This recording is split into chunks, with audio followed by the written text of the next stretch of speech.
Also,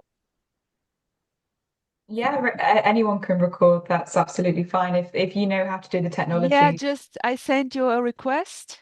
I will approve your request. Beautiful. Merci, chérie. Here we go. There we are. Okay, everybody. So welcome to this Tuesday night open Zoom meeting. So lovely to see everyone. Claire, Sylvan, Tony, Rosa, Gio, Wendy. Nice to see you. I was Nice to see you. I was hoping you would be able to join. So welcome everybody. And I was thinking, today to talk about this innocent, edgeless belief or feeling or thought or idea, the body to be you, the physical body to be you. And because there seems to be an innocent identification with physical form. And when I mean innocent, I will point out to that there is no separated you bringing about this belief or this feeling, the body to be you. So there's just an innocent belief or the lack of that belief that the physical body is you. And although, this may seem to be true in communication where people are dressed with names and you, and then there's a body involved and all that. So I just wanted to chat with you guys about this innocent, you know, belief, I would say, but some seem to suggest that it's also a feeling. Some so-called characters seems to suggest that they feel to be the body, they feel to be in the body, they feel to be the body. Their identity is fixed with the skin, and of course, when there's this innocent sense or belief, the physical body to be you, there's always separation because there's a you in a world, there's a you amongst other so-called beings, and out of that may just innocently arise all types of misunderstandings. That is coming for you because, yeah, you are the body. There's a great deal of fear, because the body must protect itself, and it's me who is the body. So anything, what is coming up, anything coming up there, please, on this so-called subject.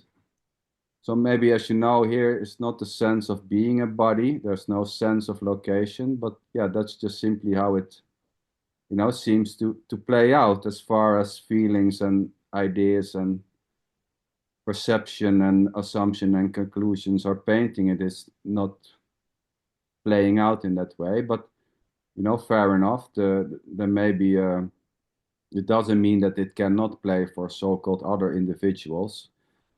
The sense to be someone, to be a body, and yeah. So please, anything which was coming up or is coming up, please share.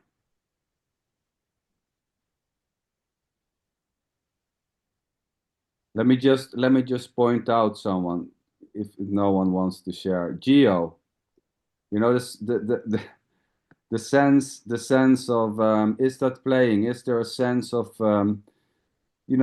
identification, I would say, or is there a feeling this is who I am, this body, this is me,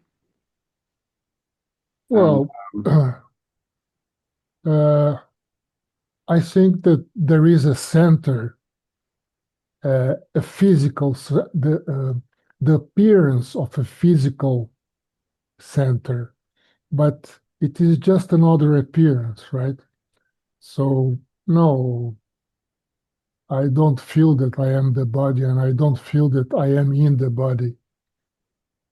Uh, as a matter of fact, a body is just another construct. oh yes, but You know, it's all a construct, right? I mean, saying that yes. it's a construct or a concept or a belief, that's just another so-called construct or belief, so I mean, you cannot talk yourself out. No, there's an echo with words or ideas, right? You know what I mean? Uh, Not really, because No, I don't really get what you're trying to say. I understand that it is a common, let's say, disease to believe or to feel or to sense that I am the body or I am in the body. But what can I say? I mean, it doesn't make sense. It's just the whole thing is one whole movement. There is not a separate body from separate perceptions. If we concede that there are six senses, like seeing, hearing, smelling, tasting, touching, and thinking, then the body is just another stuff that is coming through the senses, but not even the senses are there. So I really don't know what else to say. I mean, it Gio, is the conditioning, a sense of being limited into a body. It is a conditioning probably necessary for the evolution of the human race. Because if a baby at some point does not feel that he's uh, somewhere in a body, probably, I don't know, maybe it's not very healthy. But But I don't know. wait, let's go back to the time when peeing and pooping was just happen innocently. I mean, now there is a suggesting that there's a baby having a sense of self, I mean, can it not just be that a body already doesn't need you as a center to just react to certain stimulus? Yes, yes, certainly that is what happens. But I find it very difficult to assimilate your own example of never having had the sense, the feeling of being in a body Yes. separate. But Uh, but that's not so. I wait, Rose. I know that maybe sticks out that there never was a sense of being a body or having a position. But at the same time, it's not here. It's not important. I see no difference yeah. between so-called people having a strong sense of center or having a body or being a body, or as it seems to play here, that sense of being a me or being a man or a human or having a position or feeling separate, never to be happening. It's nothing like which stands out here. For me, it's all just simply innocently what seems to be happening. So this is free to play however it seems to play. So this is free to play as a strong sense of being a body or a belief that you are a body or the lack of those sensations or beliefs. It's just simply Yes, yes. how it Yes, seems sorry, to sorry, play out. sorry to interrupt you. Yes, I find that your comments are very, very meaningful here. I mean, it's really, there is this conditioned belief that having the sense of being a separate uh, person is a bad thing, that it is Yes, not good, right?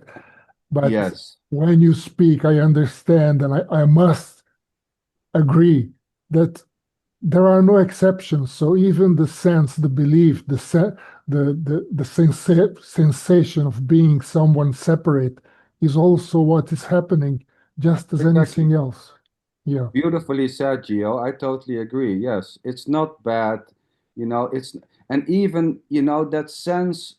If there is a sense of being separate, that whole sense of being separate is already not separated from the totality. So the lack of the sense of separation or the sense of separation itself, both are not separated from something else. It's already always the totality of whatever seems to be the case as far as sensations, perceptions, assumptions, and conclusions are innocently painting that to be whatever is happening. There's no actual Yes, in that to be true. yeah. And in Oriental schools, they say it very simply that samsara is the same as nirvana. There is no difference. Samsara is very simply believing that you are inside the body and all the events are outside of yourself. This is samsara. And nirvana is the other way of looking at it when there is no separation. And both are happening just as it is. Yes, beautifully. I mean, if there is, there isn't a thing like unconditional freedom. But if there's if we talk about unconditional freedom, it's not one or the other way. It's always and no ways. It includes every so-called emotion, feeling, sensation, or the lack thereof, in terms of when we talk about something to be unconditional. So, yes, samsara and nirvana, it's both and neither are innocently Yeah. arising, as there's no you who is bringing about one or the other as a separated individual, bringing about the sense of separation or the belief of separation. Yes, and it's funny that all these schools, uh, they sort of preach that you should not believe that you are a separate entity, right? Only perhaps Ati, it's a Tibetan lineage. It's called Ati Yoga, that he says exactly what you are saying or what we are saying, that there is no separation, there are no exceptions. Everything is just as it is already, and there is Yes. nothing really to do about. And, for me, it sounds, in a way foolish because when they say you should not believe you are separate, it gives the idea that there is already you holding a belief of the opposite. So it gives rise to the idea that there's a you able to hold a belief or to leave a belief go. But belief or the lack of beliefs are as innocent as anything else. So it's the same like saying you have to believe in God or I mean, Mhm. believing in God or not happens innocently. That doesn't mean that trying to believe in God may not happen, but that trying is as innocent as the belief itself or the lack thereof. Yeah, I mean, beliefs and disbeliefs come and go, right? But right. then Yes. really, there may be seem to be a belief in separation, a certain moment or a certain feeling, and then suddenly this belief or this feeling innocently dissolves on its own. Yeah, this somehow reminds me of not doing.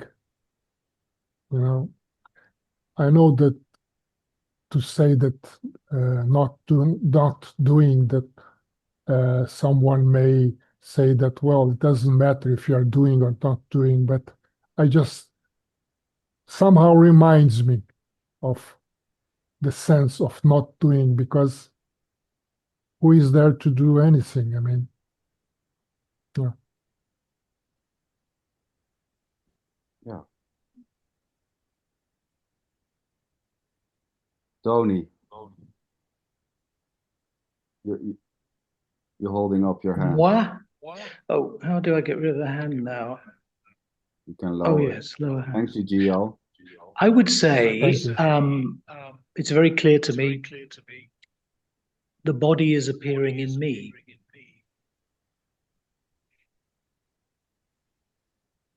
The body is appearing and disappearing in me. Are you aware of your left foot right now, Gio? You are No, I am now, not. because you've Yes, drawn I am attention not to it. disagreeing. Yeah. Yeah, I mean, the body is appearing in me.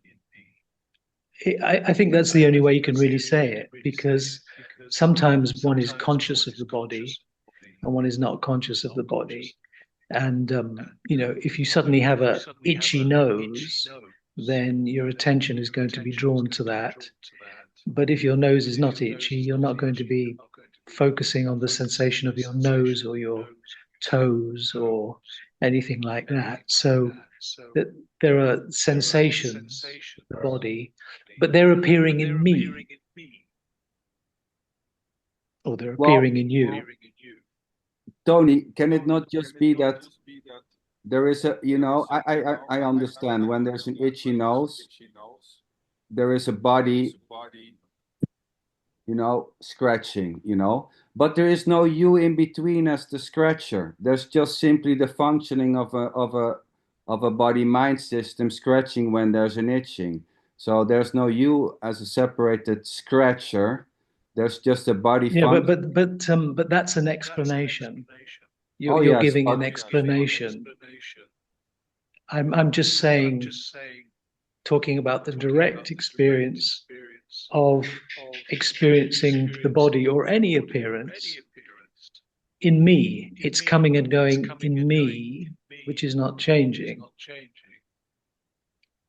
I wouldn't want to go further than that, because then it becomes a conceptual kind of explanation that consists of a lot of ideas. So, But then you have to include, Tony, you have to include all actions, all and yes, any of actions course. are Yes, just all happening phenomena. and there is no one. Yeah. Yeah, all changing phenomena is appearing in me. and what So you they mean could be within thoughts, emotions, perceptions, any what I would call a mentation, which is just mental activity, is appearing and disappearing within the unchanging I, me. It doesn't matter. And I know you use these words like me and I, Tony, and although we don't agree, um, are you talking about the impersonal me or No, the? no, no. I'm talking about the impersonal. Okay, yes. Because the personal itself is arising and falling within me. Yeah, so I would say, again, this is just a matter of semantics, but when there's a suggesting that something is arising in me, this gives the idea that there is something else, an action which is falling into something else. So it's like a dualistic statement, which it doesn't need to be, which only language is painting to be Yeah, what I would say to things. that is that what I said must be true, because that's what I said. Well, If I said it, then it must be true. If I said that changing phenomena is arising and falling within me, then it must be true. Otherwise, I wouldn't have said it. but I don't.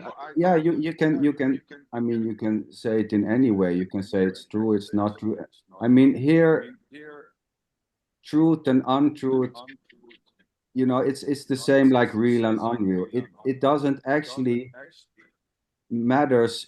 This whole conversation here, if this is really happening or not happening, or it's a dream or whatever, it doesn't actually matter if this is truth or untruth. Of course, the words are Finding this not it. no, so finding this real or unreal, or calling this reality or an illusion or a dream, it's still just whatever seems to be happening. Communications, body sitting, hands moving, faces, words, sounds.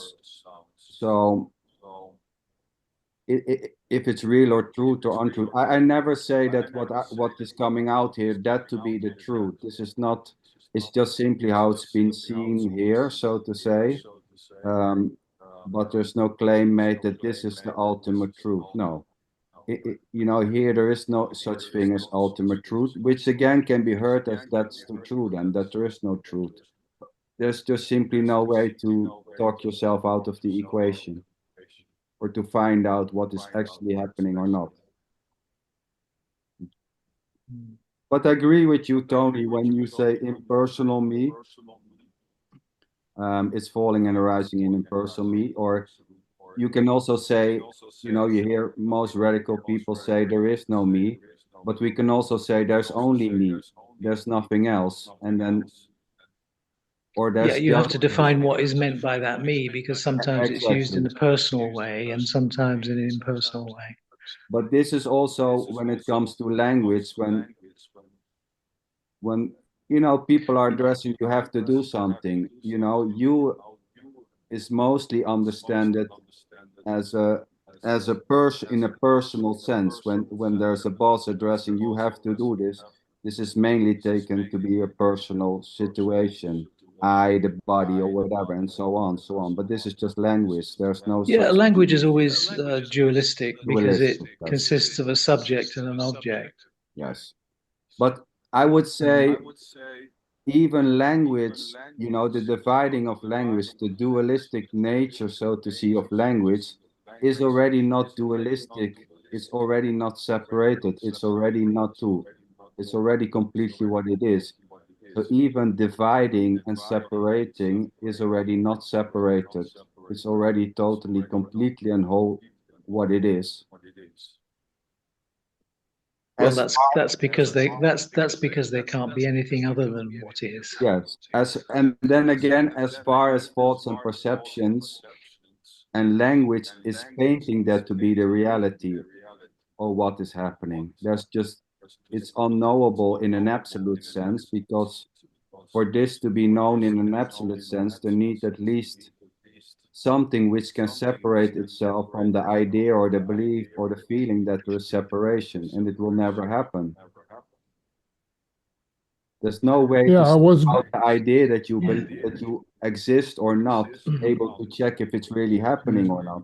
God, what's going on with Zoom? We've got these echoes this week, and we had them last week also. What's going on? I don't have them now. Oh, you don't? Oh. I No. think Gio, I think it might be your headphones, Oh because yeah? I've noticed Let me that when you're see. talking, I don't hear it. Can you mute just for a second? Now it's gone. Now it's gone. Ah, that's interesting. It's a Gio, you're the headset, Gio. culprit. Gio, you're creating duality. Yes. Multiple voices out of the same Dualistic source, but headphones. It's madness. You need to get some non-dual headphones. we Like Rosa, she's got non-dual headphones, no echoes coming from her. we leave to maybe you're close with the microphone to the speaker. This can create like a certain type of interference. How is it?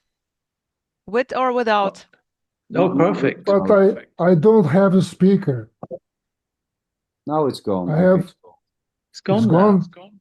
Ah, Oh, Oh, no, I'm hearing it again. But Gio, I just say what you want to say. We love to hear your input, so to say. What's coming up there? that when we are really, really present in this timeless moment, I find it difficult to separate a me from a body and anything else. I mean, when there is only this, there is no way to separate anything. Exactly. I mean, even to say that there is a me that is unchanging, and within that me, there is something that is moving, but that if you are really present here in this timeless moment, there is no time even to say that something is prior and the other comes after. There is not even space to say, that something is within the other. It is just this present moment and everything is equal. This is the sensation I had. Oh, but Gio, you've just jumped directly to Buddhahood. You see, I'm talking about the early steps. But there is nothing else but Buddhahood. Yes. Beautiful. Yeah, you could say that. You could say that. Yeah, Okay. exactly. There's nothing else but Buddhahood. And I would say, you can say there's nothing else but Buddhahood, or there's nothing else but this. And this is changing and not changing at the same time. It's always changing, but it's always just simply this. Well, you could say that, Gio, but that doesn't mean it's a living reality. But you could say it. Oh, well, I don't know what to say to that. It is No, because always you can. up to it is always up to the listener. It is your own responsibility to live something that you are listening to, right? I mean, I cannot prove, you must check it yourself. Yes, absolutely. So this It's is not a matter of believing what others, right? no, but of course, but that's beautifully said also, Gio. This is not about, for example, here there's never the question to believe what is coming out of this mouth or this body. At the same time, there may be a belief or there may be a disbelief, but as it's seen here, believing what is coming out or what is being said here tonight, or the lack of that belief, is just playing freely. If it's believed, it's believed. If it's disbelieved, then it's disbelieved. There's no need, to find so-called believers. This is just simply an expression. It's just simply coming out, and it's as innocently coming out as the believing of the words being said tonight, or not. So belief and disbelief is just simply arising. Here, there's no need to be believed. This is not about a bunch of guys believing each other. I mean, how can that be possible? It would be a silly thing to ask you, please, to believe. How can that be believed? At the same time, beliefs and disbeliefs are just, like I said in the beginning, the belief you to be a body or the body to be you, or the lack of that belief is as innocent as believing these words or the statement to begin with. So I would say, yes, there's just Buddhahood, or there's just this, or there's just life, or energy, or whatever you want to call it. And it's changing, and it's always exactly this. So it changes and it never changes at the same time. It's completely what it is. It's always the same and it's always different. So I don't see something which is not changing and something which is changing as two separated dimensions where one is collapsing in the other. Here there is only this, and this is changing and not changing. So there's not like a dimension in one hand where everything is changing, and then a dimension in the other hand where nothing is changing, and this is magically dissolving in that dimension. No, this is the only so-called dimension, and this is changing and unchanging at the same time. It's already not two.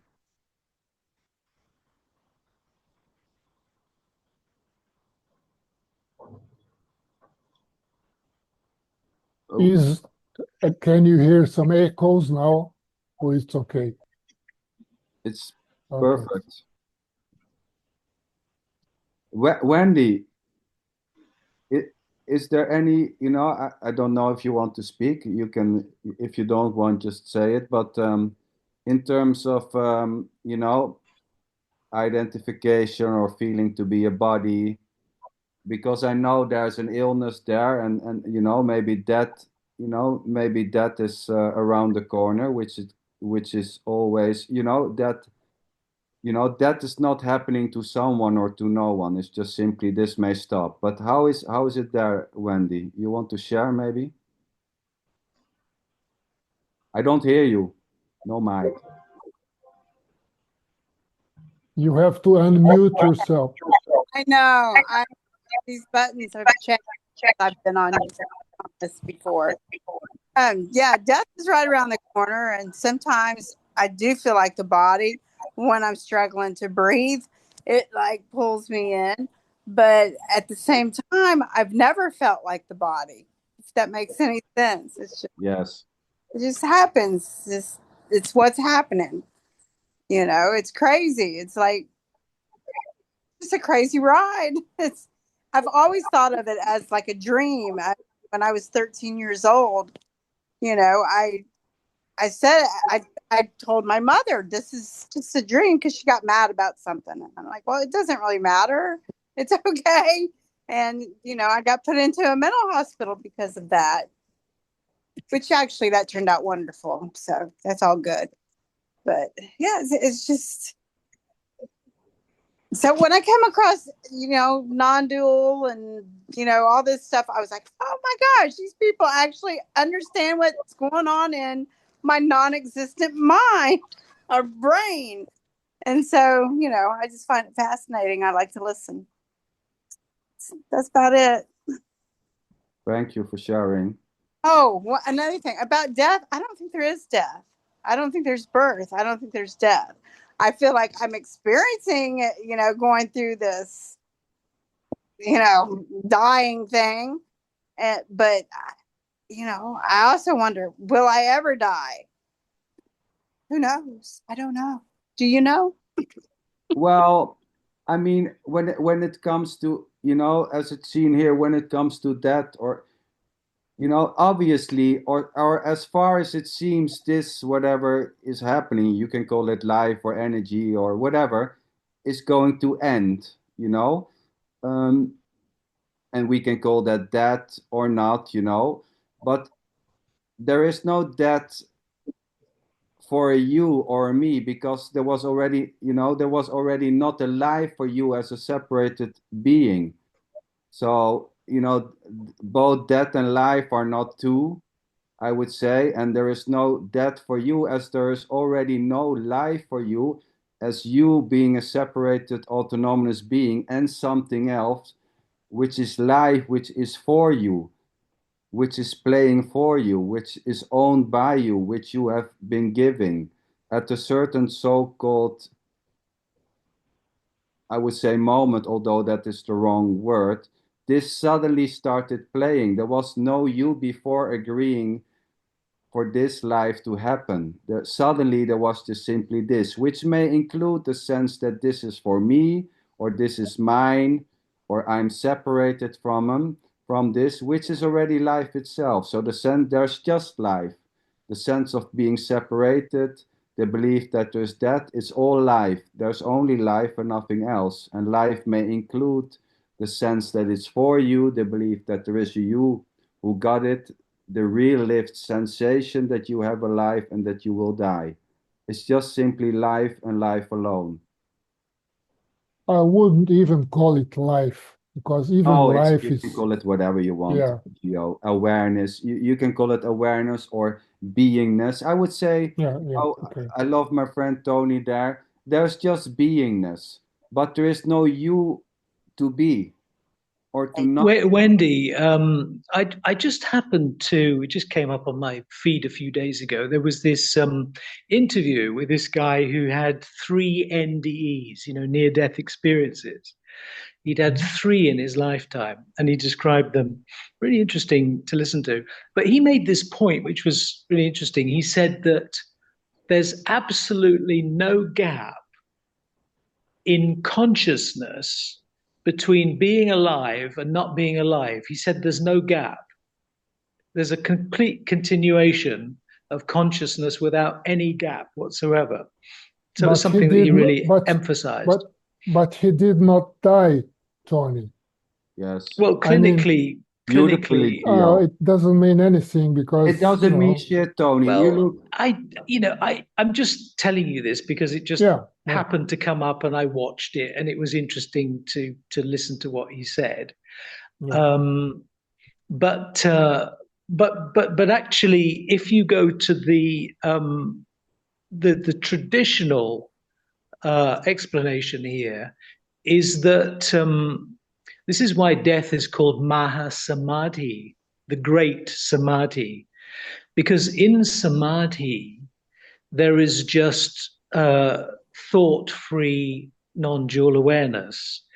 And Maha Samadhi, which is death, is just a continuation of that Samadhi. So that is how it's explained in sort of traditional Vedanta.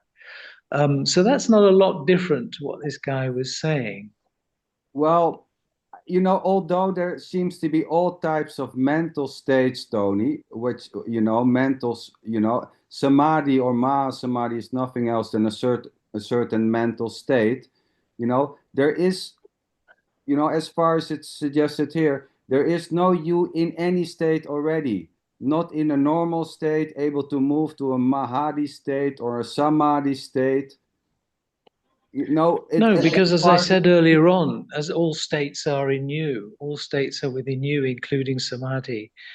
But the thing is, samadhi. In where? Samadhi is withdrawal from the senses, and that's exactly what death is as well. Is withdrawal from the senses. I I don't see the nighttime dreams any different than this daytime dream. And I've died many times in my nighttime dreams only to reappear. Like, so I kind of relate to what you were saying, how there's no gap in between anything. There Because isn't even a gap in deep sleep because there's no experience of right. anything there's no content in deep sleep. Therefore, there is no time and space. Therefore, when you fall asleep, and actually there's no such thing as falling asleep.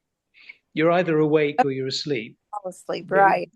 So it's binary. It's completely binary. You might think that you're falling asleep because you're feeling a bit drowsy, but there's actually, in reality, isn't there? There's no such thing as an in between waking and in between sleep. No, no such thing. You're either awake or you're asleep. So when you're asleep, okay, we're not talking about the dream state, because in the dream state there is mind, no body, and no world. But in deep sleep, there is no mind, no body, and no world. But yet you remain. You don't cease to be. Because when you wake up in the morning, you don't suddenly say, oh, who the hell am I? Where am I? You're still you when you wake up, Oh, before a Tony, what a single thought comes bullshit. into your mind.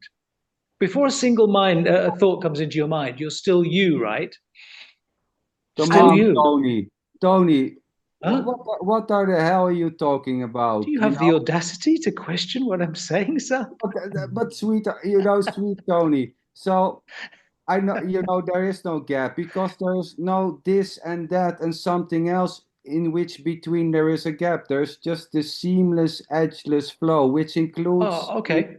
Yeah, So that's I fine. agree. But I agree. can only speak about my experience. Oh yes, beautiful, of course. And I'm not denying that, that's just there's all innocently expressing of how it seems to be. There's no separated expressor, I would say. But when it comes to But you're sleep, supposed to say it's not your experience. well, So I said it's my experience. let's You're supposed take to it say easy. there's no my who's having an experience. But I Well, would then say it's like we're on a chessboard now. I'm two moves it's ahead all already, my right? experience you're going to say, and then I'm saying, is you mean the personal me or There's the no difference impersonal? between And the you say, my and the not my. so we played that game many times, but and I like it. So, but the funny thing is when we So talk, so what's bullshit about it? Tell me well, what's bullshit about it. we talked about being the body. So here we go again. When there's you feeling falling asleep. But as far as it seems here, there's just the body innocently sleeping, but there's no you asleep. There's no you Okay. deep. There's just simply a body. But can I put it the same way I put it to you? Can I put it the same way I put it to you Of course. before? In the state of ignorance where you take yourself to be the body mind, you will say, I am the body. Mhm. But when you waken up to the reality, you will also say, I am the body.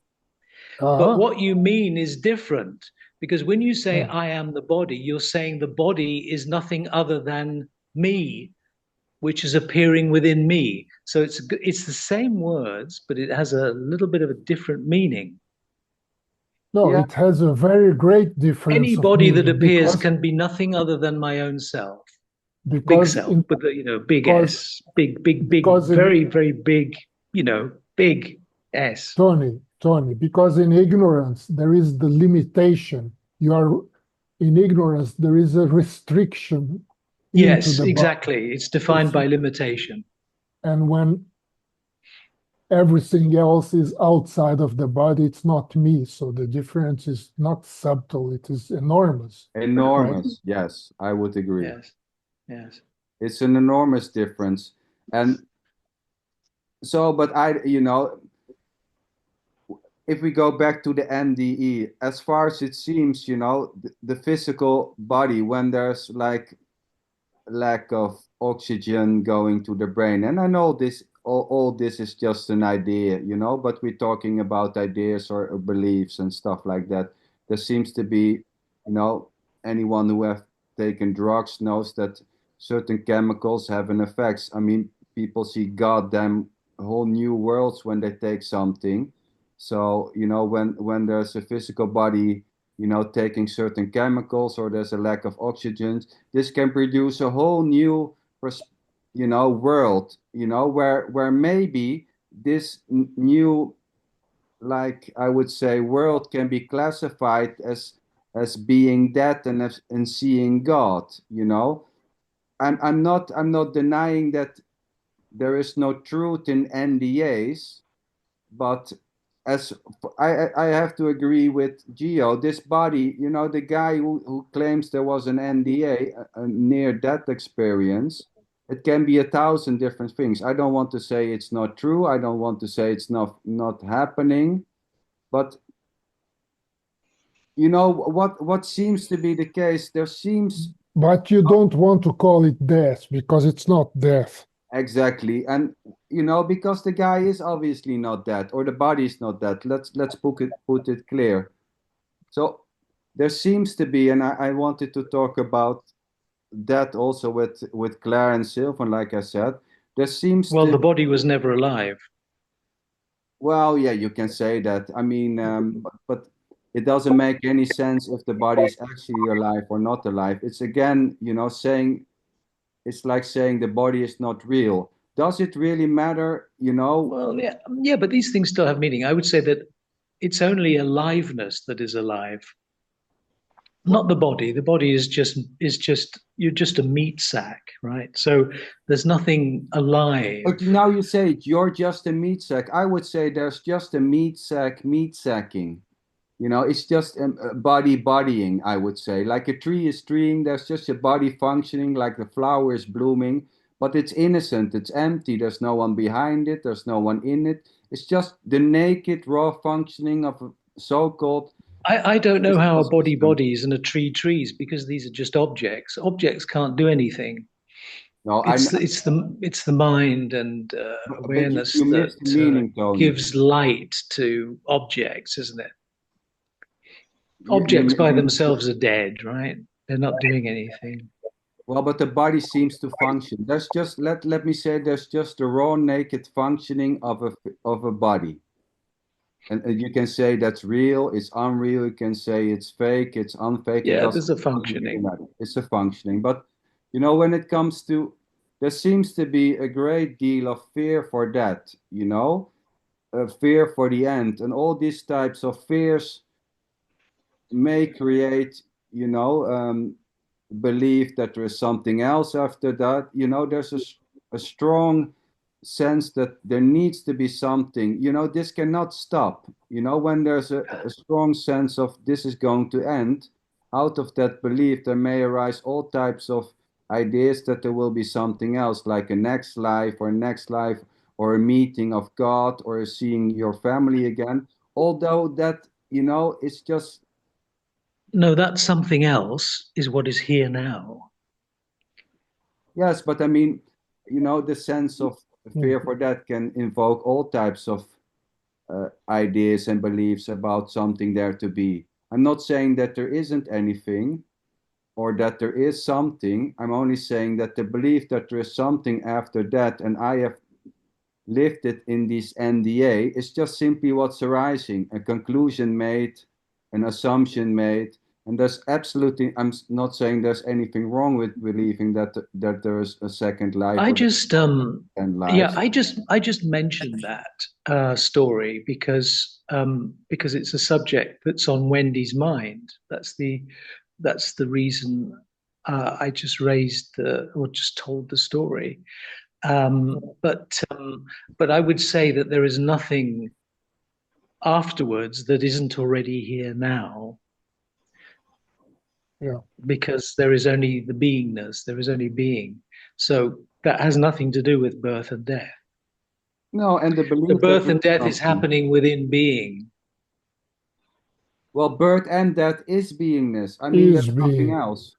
There is Yes, you nothing could say within, that. right? There's nothing within or without. So even the claim that there is something in or without is just still beingness. There is just Yeah. beingness. It's not in somewhere or outside somewhere else. It's not in a magical Yes, you could say location. that. If that is what you have realized, then you can say that. But if it isn't what has been realized, you cannot say that. Well, I don't want to make such conclusions, but I understand what you mean, because there seems to be a lot of so-called conceptual understanding. We talked about this when there's a lot of conceptual understanding. Like here, for example, there's a conceptual understanding of separation, as there is no experience of separation or felt sense of separation.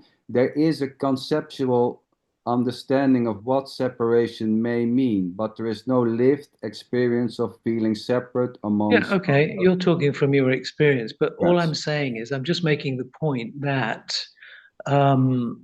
you begin by discriminating between what seems to be changing and what is not changing. You see, you're making discriminating between the two. Now you're saying, well, there's no discrimination because it's all the same, right? There's only this. And I'm saying that's true also, but it's just that you can't say it unless you realized it. What you can say is, I can discriminate between changing and unchanging.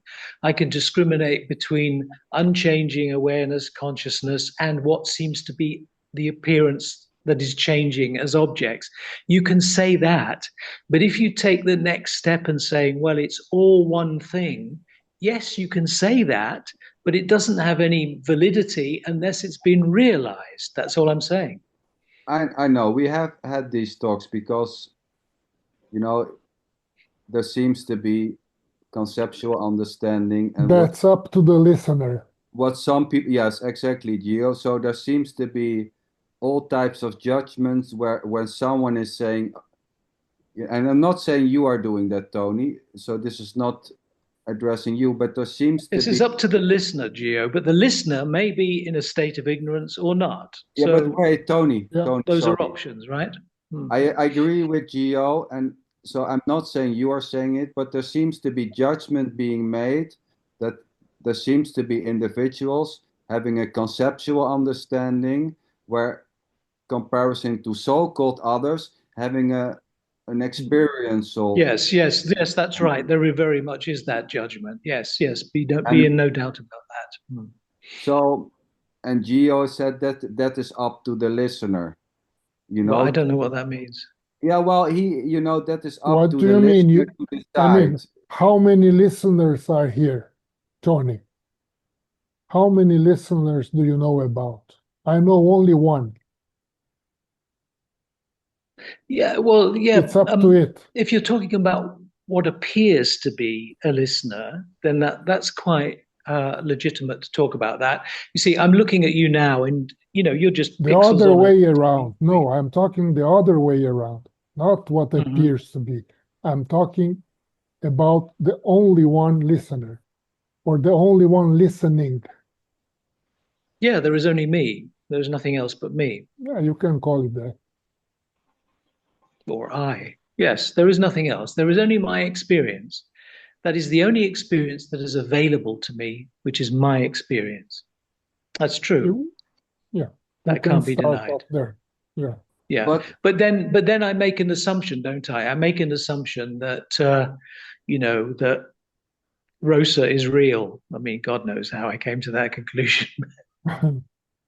Well, but no, I make that assumption that there are others, and I also make an assumption that they are aware and they can experience as I do, because that's obvious, isn't it? Because there is an interaction going on between these apparent others, and that seems to be completely natural, and there's not a problem with that. If you want to call that an illusion, that's okay, as long as you understand the meaning of the word illusion, which just means that which is appearing and disappearing. Yeah, I look at this, what you are saying, in a very simple way. It is either one or the other. Which I are the mean, two options then? one is that you are interacting with appearances. This Yeah. appearance is interacting with other appearances. That's okay. Yes. And suddenly Yeah. you can switch that off, and there is only this. Okay, so both are happening. Both are happening. But there's no difference Yeah. or separation between them. Yeah, I don't see, you know, when I mean, there is only I'm this, aware. when there is only this, Tony, there is no simultaneity because there is no time, there is no space, there is no before, after, here, there, nothing. There is How only can you just say that? That's completely against your experience to say there's no time and no, space. How can you say that? That's no. unbelievable. That's I don't know unbelievable. how to answer your question. It's up No, to the but listener. you're saying there's no time and space. How can anyone say that? It's just simply not true. Tony, But at the you, same time, as far as beingness is concerned, there is no time and space. Tony, sweetheart. Yes. Yes, Rosa, It's like yes. everything can be said, no matter what. Here's just really the joy of the relevance of what's been said. So I don't give a shit what you're saying, actually, Tony, but this may be very entertaining. Of And course it's also like here, when it starts to get very monotone, I'm not even able to listen to this because it's too, it's boring. It's even not yeah, being able yeah. to following the whole thing Being too. I mean, bored come on. might, yes, Happen. being Might bored simply might happen. happen. Totally. Yeah. Yeah. So And are you accepting of that? So if you feel bored, is there an acceptance about that? If no, that this just boredom being arises? being bored, full on being bored. It's very Yeah. direct here. Is there an Just acceptance of it? Is it perfection? it's always perfection. Is the boredom perfection? Totally. It's what is. That's the Ah, well, there we perfection are, you because it see, is. no problem. No problem. It's perfection. The Yeah, great nevertheless, it's funny perfection. to listen to you, sweetheart, how you are making such a But show you know, there. you've got to be It's careful, Rosa, entertaining. because if you say it's perfection, but at the same time you're being judgmental, you're trying to, what we I say, have have no your issue with cake being and eat it. judgmental. Tony, I have no issue with being judgmental. I can judge everything. And at the same time, it's completely Yeah, empty, you sure. can say. I have no problem about being judgmental either, because I know. I've made some judgmental comments, and I'm absolutely comfortable about it. But all I'm saying is if you're getting bored and it's also the perfection and you're being judgmental about it, there's a lot of cakes there that you're wanting to have and eat, right? As we say. Is this the cooking program now? And it's nothing to It's do just with simply how cookies the cookie crumbling. These are crumbles. cakes. No, these are cakes, not Are we cookies. baking cookies now, Tony, or cakes? What are we doing here? I just love I just love the enthusiasm, Oh, this Tony. is just amazing. Tony Yeah, Yeah, yeah. yeah, is I like it, Tony. Go totally for like it. being so It's so beautiful. enthusiastic about It's it. just beautiful. It's just beautiful. The way Entertaining. It's the very way any of entertaining. this is just there's just an infinite number of expressions.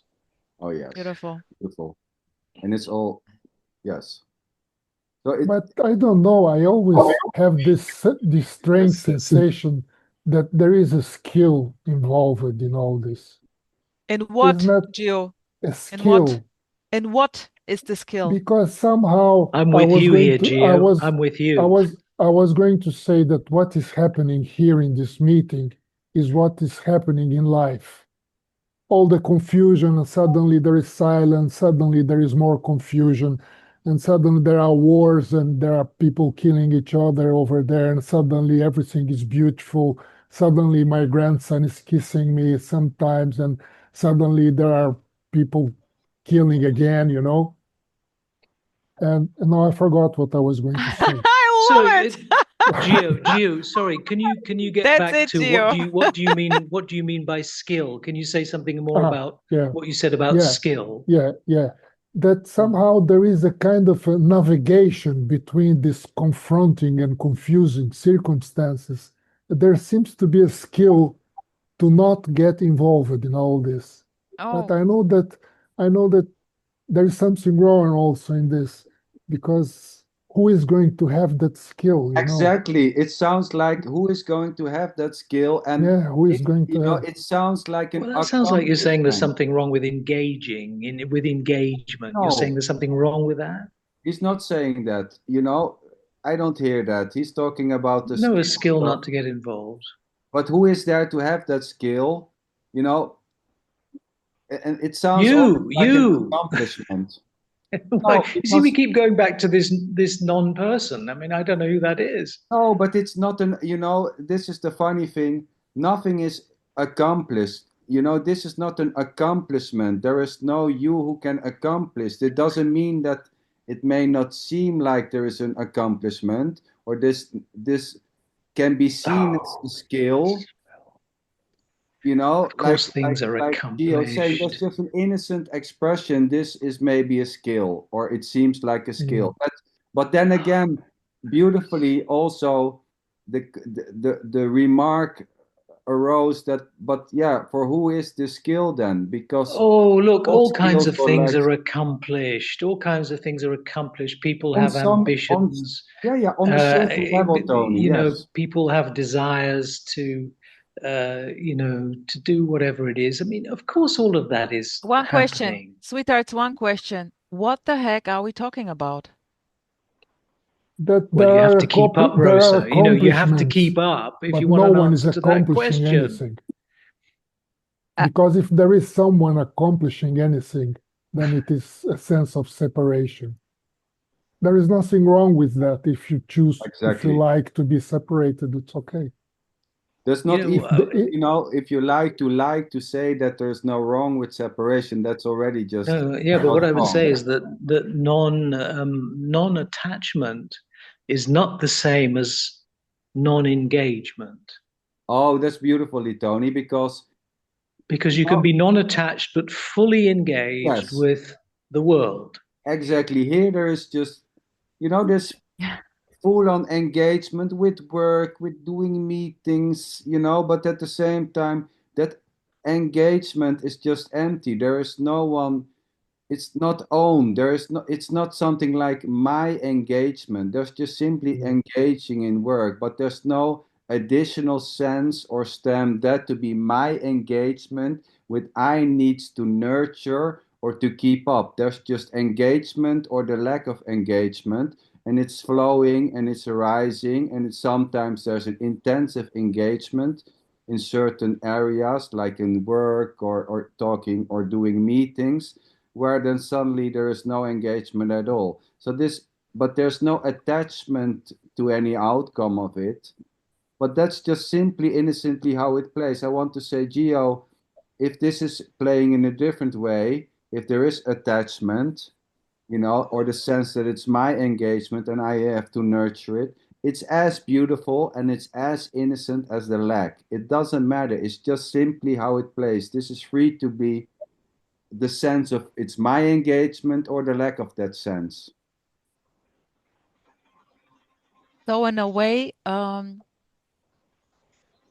there is no escaping the feeling when being in such meetings, so-called non-duality meetings, that the people who are attracted to listen to this, they simply try to feel more comfy with their so-called labeled sense of separation. Because in a way, this feeling like a me and separated from what is pain in the ass. And this is just another therapy to just hear it over and over again. Oh, this full-on sense of a me, or I don't know what, or addictiveness or attachment is completely empty already. Yes. You know what I mean? You may be missing something here, Rosa, because you can flip that coin and say that the expressions that are arising because there is already the comfort. You see, you're suggesting that these words are being No, used to it's not a comfort suggestion. I oneself, just but there's had a also the thought. possibility that what is expressed is arising because the comfort is there already. It's Yes, for me, but Tony. Yeah, for what's me, wrong it's with conflict? I am What's wrong with conflict? I'm joining the meeting just because it's entertaining. It's just entertaining myself. I love to see the characters here, and to share ideas, to share nonsense. Mostly it's Well, coming why on do the you think I'm nonsense. here? Please, Tony? Why do you? Well, yeah, sure. I mean, why do you think I'm here? Well, okay, but Why do you It's think he's better there, than Rosa? Netflix. it Sorry. was just this is a beautiful Beispiel example of this is just in a way an idea coming and being shared for no Yeah. reason. Yeah. Giving this now a meaning, like with okay, I try to point out that there is the need to listen to this message in order to calm down and blah blah blah. Is this already? And he was just entertaining, just maybe also saying something. Yeah, and Claire, Tony Ray. Claire, maybe you also want to say something, by the way, Just sweetheart. wanted to ask Claire You would, and Sylvan. you guys are talking about therapy, and that's when my ears pricked up. It's I'm directly surprised. going like, I'm like a rabbit, yeah. I'm surprised Tony hasn't pulled me in sooner. I've been sort of lurking in the shadows, waiting to be Oh targeted yeah, as you're his my next project. I forgot. project. Yeah. So Yeah. I'm quite grateful actually just to observe. We've had our cat, well, my cat, coming in and just catting, I guess, is what she's doing. It's sort of the theme of the meeting. She definitely thinks she exists. The cat, I mean, Oh yeah, she's hungry. she's got a sense of self. well, it's funny that you mentioned that, Sylvan, because as far as it seems, when there is a sense of separation, when there is a sense of me being a separated individuals, there's also a natural sense that all other so-called beings are also separated individuals. So when there is a sense that I'm an individual and I exist, there is an idea that the cat or whatever seems to be also a separated individual with free choice. And where I see it, when I say the cat is catting, I just mean, it's just innocently doing what cat seems to do as far as it looks like. It's the same with the body. It's just the functioning, how it seems. It's empty. And when I mean it's empty, it's lacking a separated you doing the body, being in the body, moving the arms. That's just simply the functioning. The cat is functioning like a tree is getting flowers or leaves or whatever. That's what I mean when I say the tree is treeing. It's just innocent in that sense. It's empty. There's no one separated doing the body. Talking There's of no, therapy, Sander, you would definitely be sectioned if you went around making suggestions like that. sorry? There's the sense of self. I mean, I think there's a necessity to have a sense of self, because if you don't have that sense of self, it's depersonalization, Yeah, we which is talked not very about this, healthy. right? No, but so here there was not a sense of self, so to say. But So Zonderlinchen is depersonalized. yeah, but it does wait, Rosa, wait, Does it hurt? He's very psychologically healthy though. No, but yes, we did many conversations because I know this, about depersonalization. So What here there is was this? What no, is but this wait, Rosa, we depersonalization? come to that. So there was no sense of self. As far as memory goes back, there was not the sense of this body being me, Sander is me. There was no sense of location, this is me and that is others, and I'm the body. There was not even a sense of being a man. I have no goddamn clue how it should feel to feel like a man or to have a location. At the same time, there was also an understanding, let's say, that other so-called others who were not existing as such were seeing this body. So there was no problem that people saw this one as an individual, as a separated self with choice, as being the doer of life and all that. I don't know. There was no issue whatsoever. It was already just simply this, and this doesn't lead to any trauma or whatever. Although maybe in psychology they seem to say that it's something which is No, wrong. I think, sorry. I think that when Claire is talking about depersonalization, it's something completely different. Yes, I I think think also. that I think that depersonalization is a pathology of a person. Mm. There is the person there who feels depersonalized. probably has very exactly. great social problems, family problems, Good. relation problems. There is a very clearly, there is a person there who is confused, who is in conflict. Sometimes they even may call it schizophrenic, like Ah, having okay, many okay. This is Yes, meant personalities, by right? this. Okay, It okay, is okay. completely different from not having any person, because yes, there is, exactly, when Gio. there is no person, there is no such thing as depersonalization or nihilism, because there Yeah, is no one there to have it. exactly. I think Yeah, it's but this. it's a clinical condition, and that what might Yeah. manifest in a bipolar sort Yeah, of condition as well. Behavior, yeah. But it also manifests with people who get into non-duality and start trying to delete their Why not? personalities, Yeah. and then that alienation or depersonalization can happen as well. So this is one of the toxic sort of things about non-duality when Yeah. it's Yeah, taken but on it as a can purely happen to bus conceptual. drivers also. Bus drivers bus have also drivers. the same Yes, of problem. course, yes, of course. But I mean, as this is the focus is on duality, well, I Exactly. think that has to be recognized. I see there's a lot of people in non-duality recovery. I mean, I've come across a few. Yeah, I know. I think that was Sylvan's point actually when he was saying that Mm, Mabel's quite content the cat being a cat. I think that was the mm. point that was being made. It's the fact that actually duality. Mabel's not a non-dualist. She's not here listening to what's being said here. She's just a cat. She's quite content and quite happy. Yeah, there's no reflective thinking. But And what and I that's want really to good. say, Claire, is, you know, this body is very capable of functioning without the sense of that body to be someone or to be separate. So, you know, what I would say, the so-called body doesn't need a you as a separated center or the sense of a separated center to already function.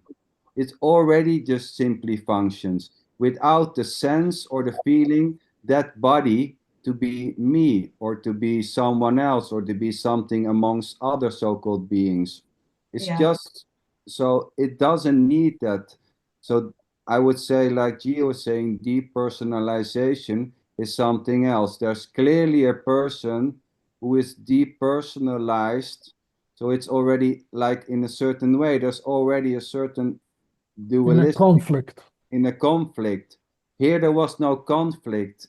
There is no conflict, yeah. I Well, would it's say. interesting, Sandra, because I actually used you as an example. I hope you don't mind. I had a client this evening who said that she doesn't feel that she's separate. Said that she just feels like she's the same as everybody else. She hasn't got this sense of self, as a separate individual. And I said, well, funnily enough, I've got a friend I was talking to yesterday who has the exact same thing.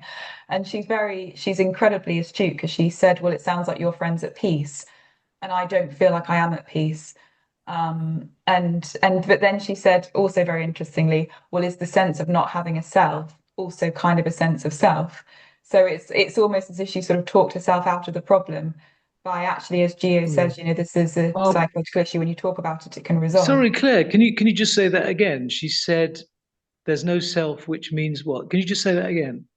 Yeah, I just thought it was incredibly intelligent. She's quite young. She said the lack of the feeling of not being an identity is in itself an identity because she was struggling because Ah, she doesn't yes. feel at peace. She's got this lack of Well, self. Sander, this thing about non-doership, because I thought of saying this before Claire said that, so quite prescient because that ties up exactly with. I probably haven't said this before, but I would go beyond that non-doership and say that I am the ultimate doer Well, because let me come back to there's that this though. well no just let me finish the point because you talk about non-doership and that's quite valid that I understand that, but I would go beyond that and say that because I am the ultimate subject, I'm not an object, I'm the ultimate knower and ultimate subject. I think of myself therefore as the ultimate doer. I am the ultimate enjoyer. That's how I would put it. I There totally is a agree. tramp. There is a trap there. But Take wait, care. Oh, yes. but it's not There a is no trap for trap, me. Geo. It's not a No, trap for me. there's No, No, no of definitely course trap. not. not. No, no. You know, I it's am certain, the it's ultimate certain. enjoyer. I It's mean, this is really like here, yeah. clear. No, It's but I want to see the trap. I want to put a trap there. Well, the, Where is the Brosa, what did trap? you want to There. say to that? What did you it's want to it say just to no that? the different characters love and resonate with different ideas. This is just another concept. There is the ultimate me, or there is no doer, or there is no me. There is actually no Yeah. difference, but we play out differently. So this may resonate here, and this may resonate here, and there's just this entertainment. There's just a joy hearing Tony saying this. Yeah. There's of course, that's it. Listening to Yeah. Xander Lynchian, hearing this, oh wow, beautiful. I love it, you know? So it's the way. It's very Way. difficult Yeah. to explain this because by saying that I am the ultimate doer and the ultimate enjoyer, I'm not actually talking about separation. No, no, totally No, not. I It's Of know, I course absolutely not. what know. it is. It's absolutely Yeah. what it is. I totally agree, Tony. Let me Me, come back to yeah. Claire. You know, Claire, when I say there's no sense of separation, I also would like to emphasize that there is no sense of connectedness or sense of wholeness. So there's not nor a sense of separation, but there's also no sense like wholeness. Yeah. Yeah. And I think, yeah. and That, I mean, and that, you sorry, know, you go. we can also explain this when there is no sense of separation, there is no defined border between me and something else. So in a way, we can say it's all me. So there is just simply no sense of where there is a me as a position and something else. There's just no, it's a seamless, edgeless experience, I would almost say, although it's not an actual experience because there is no me and something which is experienced. So It's there's interesting you should say that, Sander, because the stated goal of non-duality in terms of Vedanta is oneness. yeah, but That's the goal, yeah, oneness. yeah, but I would say More or less. Well, one, the but issue with when that, there is Tony, is just it's a concept, isn't it? And that's the whole issue. Well, So it's going to that's sound what like a Sam's saying. concept when language is used, of course, but the oneness or wholeness is the stated goal. And so earlier in the day, I was listening to this conversation. I don't know if you've seen it between Andrea, Swedish Andrea, and Tim Kliss, and Tim was talking about this awakening experience he had quite a few years ago, where he was walking up a hill and he just felt this complete oneness, and then he said, and I just had it at that one time, and I never had that experience again. And here he is, talking about non-duality, whatever. And I thought that was interesting because that experience of oneness is something I have all the time. So I thought it was just interesting that he said he had it that one time. And based on that memory, he's now saying things about non duality. Whereas that oneness experience is something that's always here. So, It's difficult, Tony, when you say things like that, though, because that wouldn't be particularly helpful, I don't think, for somebody, like no, it's someone not who was helpful at seeking all. No, something. You it's sort not of don't want helpful. to even say Yeah, there's a yeah. me with oneness, because then someone's going to think, yes, well, is there a me without oneness? And does that mean I'm broken and exactly, wrong? Claire. Well, there is a oneness with me and without me. So But because Tony, there's not two, which is why that's true.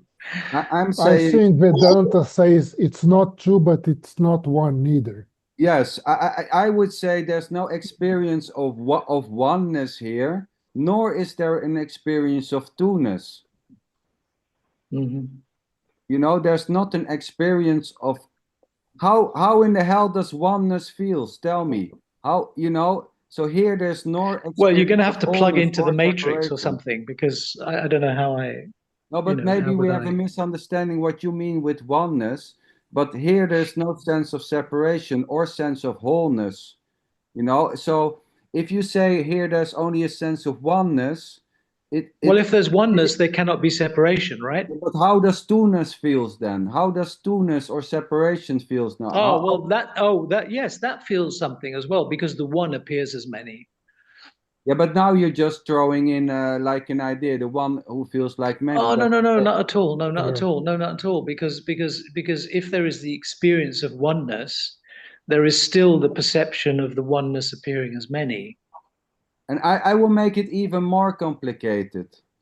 Let's say here, I thought that was pretty simple. listen, here, there is not even an actual experience to begin with. So this Yeah, may we had sound that very conversation, funny. didn't we? Yeah, so the experience here seems only to arise in the naming of it. When there's no naming of an action, there's no experience. So there's just You don't have to name an experience to have an experience. no, but I would say there's no actual experience here of anything for that matter. Outside the idea, language, painting, or thoughts painting an experience. Experience is only in the so-called aftermath. During, in so-called beingness, there is no actual experience as Exactly. Yes, I agree with that totally. experiencer, and that which is experienced are not two. So I Yes, cannot sure. talk that there is an actual Beingness is experience going untouched. on. Yeah, Yes. yeah. I mean, being is untouched. It's untainted. It's not. It's totally passive. It's Yes. inactive. It's whereas experience seems to be dynamic, right? There's a dynamism about experience. It's changing. So that dynamism is appearing within something that's completely passive and Yeah. not doing anything. So that's all you can really say about it. And you can have an experience of that, because if you couldn't, we wouldn't be able to talk about it.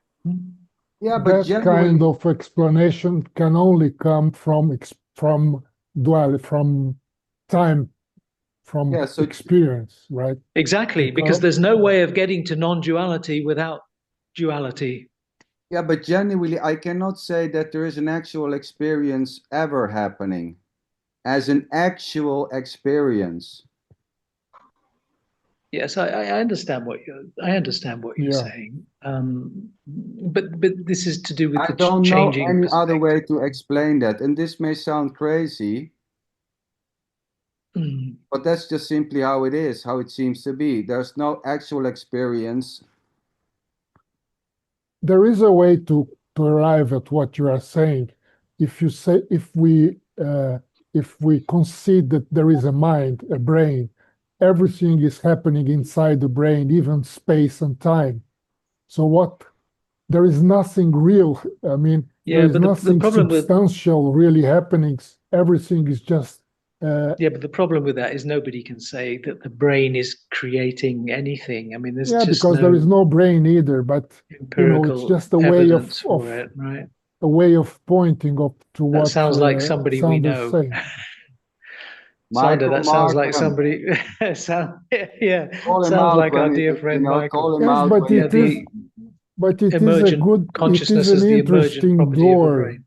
It Yeah. is an interesting door because if you concede that everything is happening inside the brain, everything is happening between synapses, as you would like Oh, to well, say, that's just then another there is story, isn't nothing there is no Exactly. substance. Yeah. I think Sander's Then point. You see, then you have only to raise mind and brain also, and you yeah, I remain with understand what Sander's is. point, because you're saying when there is an experience which is happening in time and space, it's already in the past as you're as the experience seems to happen, and you're reflecting on the Yeah. experience.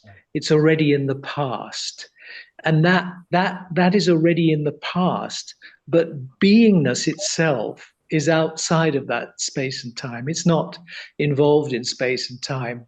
So You can so put you it might that way. so you might think you're very close to the experience, but it's still always just in the past, because of that reflective nature in the way that you're consuming the experience, and that And there is automatically no it's in the past. past. And there is no past. past. It's all made up in the brain. Yeah, There any is no experience future. automatically Yeah. becomes a memory, doesn't it? I mean, Not even memory. You see, not even memory.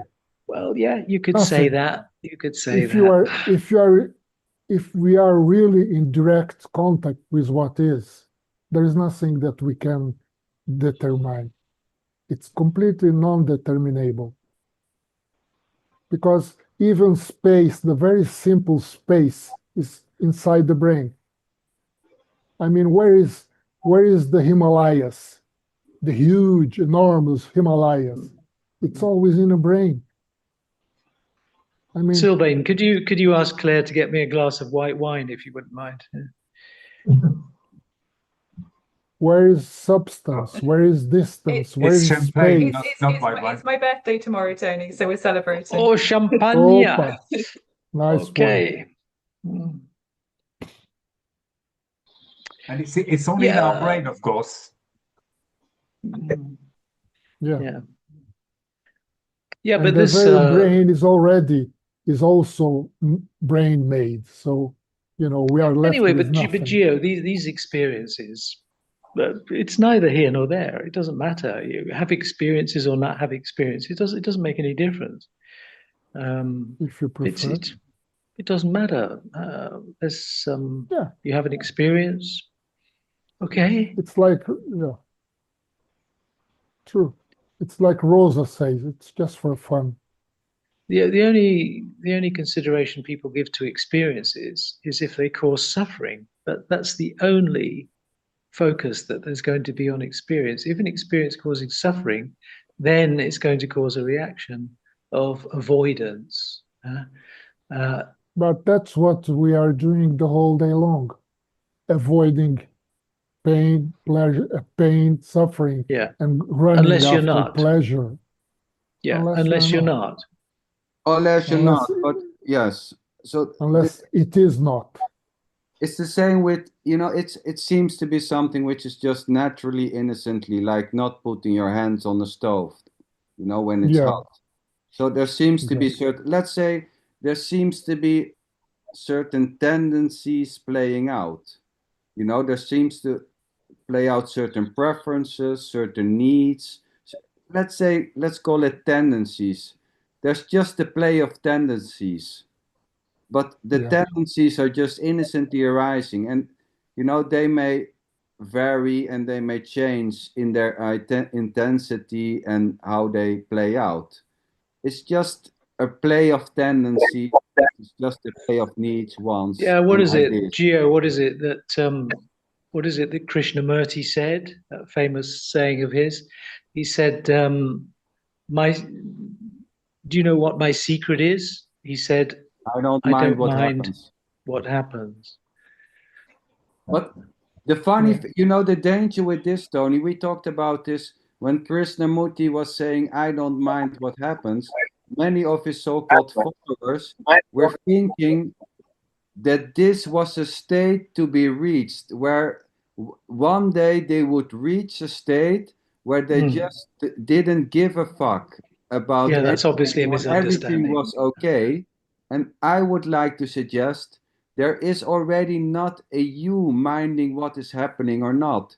There is just simply, already. That's right. Because if there is no minding about what's happening, then that is completely effortless and choiceless. Yes, there's no choice about that. But if someone says, well, because some people often talk about acceptance, don't they? They say you've got to accept things, but you see, very often, I think in many cases, that's just a psychological mechanism for being indifferent, so indifference towards something. So that's cultivating a mind state. Oh, I'm going to be indifferent about this, or, I refuse to be affected by this. And then people use this, again, Sander, we talked about this mechanism, which people always use all the time. They say, oh, look, there's nothing I can do about this. There's nothing I can do about this. I'm powerless. And that in itself is a comforting. It's bullshit. Comforting thought. Wouldn't you say that, Claire? It's a comforting thought to say, oh, well, what I can do, I can't control anything. But that's purely Yeah. psychological. That's not. Yes, because I would say it's not that there is nothing to do, you know, there's just simply no separated doer as a you. But it doesn't mean that there's no doing. There is doing and non-doing the whole time, but there's no separated you as a doer. So if somebody is saying to me, yeah, I cannot do that, I say, yes, doing, you of course you can do that. It's just natural, but there's just simply no separated doer. There's But doing and this is non-doing the why I whole don't time. like talking about. This is why I don't like talking about non-separation. It's just not my preference to talk about that, because it opens a whole can of worms of concepts. I prefer to talk about unity. I prefer to talk about oneness rather than non-separation, That because can be a because can of worms also, Yes, and concepts. because yes, beautiful. Anything Yeah, can be transformed into a concept. yes, because oneness, In a way. Tony, did you oneness. have a can of worms when you went fishing the other day, Sander? Did you have a can of No, worms? we were not allowed to fish with worms. But when you talk about, Oh. when you take the word unity, it gives the idea that there's something which is existing out of many parts, which can become united as unity, Yes, it as does give that oneness. impression, but that's not what it is. But it does give that No, impression. As soon as you say it, the language gives it that meaning, of yeah, course. and I know you But that's don't not mean what's that. actually. But that's not actually what's happening. It's only the language that makes it sound as if two things are becoming unified. Yes, But but that's language not is taken actually what's serious, happening. Tony. I know what you mean, but language is innocently so seriously taken that this innocent flow of language leads to so-called problems. So I know it's not meant that way. This is the funny thing with language, because language is already in itself dualistic. It's painting a you who have a life, who's moving among separate other beings. So it's already a misunderstanding to begin with, Yeah, language. it's like when someone says, "I'm experiencing awareness," and then somebody will pick that up and say, "Oh, yeah, there's a you who's Yes, separate from the awareness who's experiencing exactly. it." And my answer is always, "No, that's not No, actually what's happening. there's It's only only awareness. happening because language makes it sound as Yeah, if it's happening like that." exactly. Because there's only awareness or consciousness or whatever, or, there's only this or awareness or Brahman or God. Even saying there is no God is already God. Even claiming, let's say there's only beingness. Saying there's no beingness is just still beingness. So, Yes. language is just simply, it seems to be a tool, it seems to be practical, but sometimes it's taken to be literally, it seems to, language is just dividing that which is already undivided. Language is transactional. Crossing to the other shore is seeing that there are no shores. Yes. And that's a lovely thing to say, Gio. I mean, I think to Tony's point, there is some words that can provide real reassurance that when heard can make you feel, Of course. yeah, that's lovely. Yes. Yeah, nothing wrong with that at all. No. I mean, you're right, Claire. I mean, it's not that language is wrong. Language is mostly, as far as it seems, just a way of communicating. It talks about separate individuals. It talks about the you and the me and something in between. It talks about something else, like another, so it's practical in nature. When there's a strong belief, that to only be the reality or the absolute truth, then it can become very tricky, because language can only see you as an individual amongst other things, and which language itself is creating things, but language itself is already not the thing. I think this is And where what happens when you use those comforting words, Claire? You see, when you use those comforting words, what happens? The mind momentarily calms down, becomes quieter. I think, actually this is where therapy can be very helpful, because the words that are used are in direct mirror to what the other person has just said, Whereas people like Krishnamurti, they're talking to a big audience and it's recorded and it's filmed, and then it's not necessarily in context. I think when the words are given, when they're given in context to what the other person's saying, then they can be a lot more resonant and reassuring. I think that's the issue with these sort of so-called gurus sometimes, that the words are taken out of Yes. Person. it's Yeah, a yeah. person, yeah. Yeah, but you have a beautiful point there, Claire. I guess, we see many types of, there's been many people, I don't want to call them gurus or non-gurus, but like Krishnamurti and Nisargadatta. And what you see nowadays, is like one-liners taken totally out of perspective and putting somewhere as if that itself is the whole truth and Yeah. nothing but the truth. When there is no sense of perspective, it's drawn out of its context, so to say, and this can lead to a lot of so-called misunderstanding, where it's maybe not even meant in that way, but there is no one to ask for an explanation, because either the person is already deceived, or somebody is writing a book as if they were there, and they only took the words and put them in with another meaning. So language can be beautiful, it is beautiful, but it can also lead to misunderstanding, so to say. Not Yeah, your Claire, you're absolutely right. misunderstanding You're or my absolutely right. misunderstanding, but it can lead generally to misunderstanding. And that's just It's like how it Facebook is happens. full of these one-liners, isn't it? These one-liner posts Yeah, we in these hear it a group. lot. I mean, Yeah. we talked about this, Tony. So Mm. when people are saying nothing is happening, I would say that's only one side of the coin. I mean, you hear some radical people say nothing is happening. I would say yes, nothing is happening and everything is happening at the same time. It can become very dangerous. No one, I bet Jim Newman or whatever, or just to name some, are not going to say to his wife when their kid is dying that nothing is happening or that it's all an illusion. But sometimes these types of one-liners may be heard and may be drawn out of proportion or context, and them to be the absolute reality, where here it's just a one-sided story. Yes, nothing is happening and everything is happening at the same time, and it, even that is not happening. That's just another idea, that's just another belief, that's just another conclusion, as far as thoughts and beliefs are painting that to be happening from the get-go. Can you hear me, by the way? Yeah, Carrie. Yeah, hiya. Indeed. I just wanted to say that for me, my experience here is that I was seeking for a really, really long time, like obsessive seeking. And now there seems to just be like the characters just going crazy, like all different things keep popping up.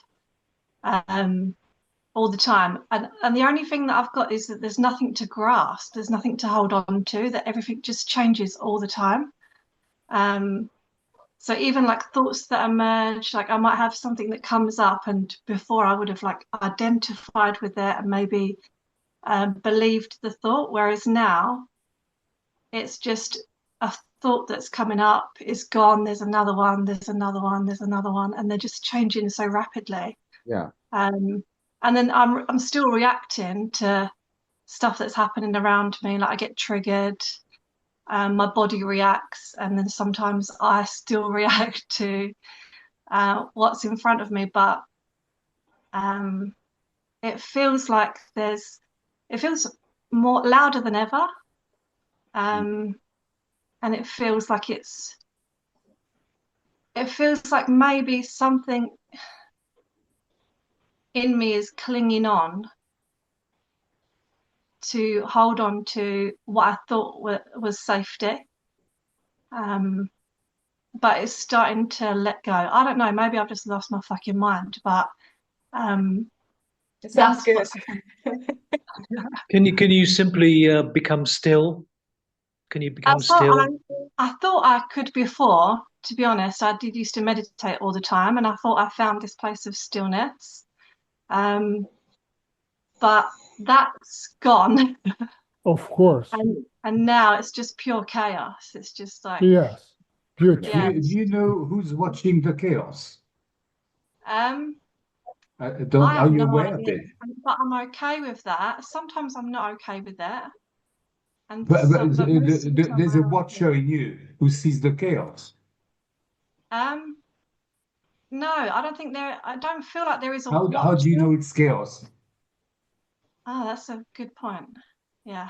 Well, let me say, Sylvan, how do you know it's chaos? So it's, there's a labeling, there's an innocent labeling, you know, as as it's seen here, right? There's an innocent report which seems to be happening, from Carrie D, so to say. And there's also an innocent report that what is going on is chaos. The labeling of whatever seems to be going on for Carrie D and calling that chaos or calling that heaven or enlightenment or the opposite is just what's happening. There is no such thing existing as a separated observer who you really are.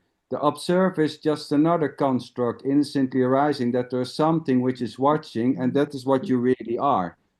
And Yeah, all this seems to be, Yeah, but Sander, she described it. Carrie described it as chaos. So that's what it is. That's what it Exactly. is. I was responding to Kerry because she said she experienced chaos in her. I use the words to say, well, if you experiencing chaos, but you seeing it at the same time. So maybe there is in you for the time being, there is an observer and a chaos. It might not be ideal, but it's a path where you can actually start looking at what's happening in you. Then you realize there is a calm and quiet part of you which can actually observe. And then So in you other can words, actually Carrie, capitalize on that safe side and then grow from it. That's my experience. in other words, Kerry, what Sylvain is telling you to do is to go back to meditation and inquire. Sylvan would I never don't say get any the such urge thing. to. Yeah, No, I don't get the he urge by to. asking the question, who sees the chaos, that is saying Or not. inquire. Or That's not. an inquiry, or right? not. So that's what I don't meditation feel is. I I don't never feel the say I urge. was Sorry. duality myself. I know I exist myself. I'm sorry to say that, but this is my the way I experience now. So that's the way I speak from. I think that life doesn't need explanation; it needs just living. Yeah. So we try so much to explain so many things which are not really of our realm. We can't understand it. That I think that Yeah, it's yeah. just But Sylvain, the point I'm trying to make is that when you asked Kerry, who is it that experiences the chaos, what you're doing is you're asking her to look. You're prompting her to then look. no. Well, who is looking at this chaos? And what that is inquiry. Yeah, no, So agreed. that's what it is. I'm not saying Well, anything. I'm suggesting, in the way it was actually said, in a very clear way, that actually I'm experiencing chaos, and it comes and it goes. And my question was simply, well, if you know that, then there is an awareness in you, and that awareness is peaceful enough to observe it and say that part of me is not in chaos, is actually looking at it. So now it is a bit of a split in your being, but you have an opportunity to develop that quiet, peaceful part of you and deal with what actually appeared before to be the chaos, and you can resolve well, are maybe. you sure there's a split in the beingness? It's just Yeah. the chaos or not the chaos is appearing in beingness, right? So beingness Yes, but I mean itself is. that's too complicated for It me. I'm feels sorry, like my brain doesn't compute this. Oh, okay. it feels Yeah, like but say like a bowl of water. Say someone switched the gas on the water, and then the bub is starting to bubble and it's starting to bubble, and then all of a sudden it's really bubbling and everything's just going crazy. The lid's going like Yes. this. It just feels like that, and That's I it, don't feel any Carrie. urge to stop it. What No, Carrie, you might not be, but the first step is actually to be aware that actually Yeah. there's a quiet part of you which actually observing that. Yeah. Yeah, well, but I that's mean, just Kerry, another my idea. answer would be that you simply haven't meditated enough. I mean, it's simple as that. But listen. I don't So know, maybe the meditation caused it. Very clear. It's very clear. Well, yeah, but okay, that's a different subject because when people say they meditate, that could mean a lot of different things. So can unless be I course. unless I know anything. exactly what they do, I'm not able to say, well, what you're doing sounds like We a are pile of meditating crap, here, or Tony. it's a good thing to Yes, do. We are Because then meditating. I'm going to be Tony judgmental. meditating. Then I'm going to say, well, is that Tony really a will good say, no, we practice? are not meditating because we are not sitting with our legs crossed. We are meditating here. No, you don't have to Yeah. cross your legs if you don't want to. Well, But Carrie, But we are but no, meditating. people mean people use the word meditation. They mean a lot of different things. So Of course, yeah, I agree. you'd have to examine what that is exactly. So unless Kerry told me exactly what her practice was, I couldn't comment on it. but you can do it later, Carrie, if you want to contact Tony. He knows all about certain types of meditation. You can do that. I want to don't know. say, you know, as far, that is what seems to be happening. As far, I would say it like this. So as far as perception goes or observation goes, to take the words of Sylvan, as far as perspective and observation goes, there seems to be chaos. And not even that, there seems to be a bodily sensation labeled to be chaos. There seems to be an explanation given what is happening, as if there is a separated seer in the shape of a you, or a real you, or non-real you, which is observing sensations and labeling them to be chaos or not. All that is already just simply what is happening, and there may be a need out of this so-called chaos and the labeling it to be chaos may arise the need to fix this, to find solid ground, to become stable, or there may be arise an acceptance of this so-called chaos. And all that is just simply innocently playing out. This chaos, this so-called cessation of chaos and instability may just simply within now, when in a minute or an hour or in a day, just simply innocently stop. Or Yeah, it like the may become seeking did as very well. much intense, or there may be that it becomes so intense that help is being searched. So it's just simply playing out. It doesn't, I'm not saying that there's nothing to do. I'm not saying that this cannot be changed, but the need for change, the longing for change, or the willing to change this are as innocently arising as the chaos and the labeling itself. It's just simply dancing freely. Is it useful to talk about what might happen? Isn't it better to talk about what is happening? Because Well, I can say, look, maybe an asteroid will come but through my Tony, ceiling in Tony, the next wait. 5 minutes. That might happen, but Yeah, is there but any Tony, point we talking talked about what about might this. happen? I'm just pointing out.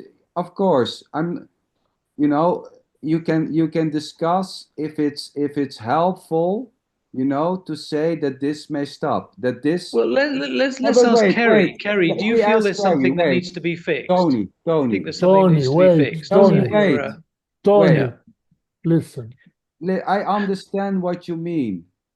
So first of all, what was coming out here was not the intention to help Carrie. It was only pointing out to the directness of what seems to be happening here, chaos.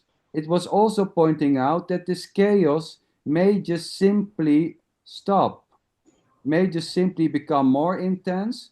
There was no intention whatsoever to help Carrie out of a so-called chaos or whatsoever. So of course, if you say, well, Sander, that's not helpful. Well, Tony, it was not meant to be helpful.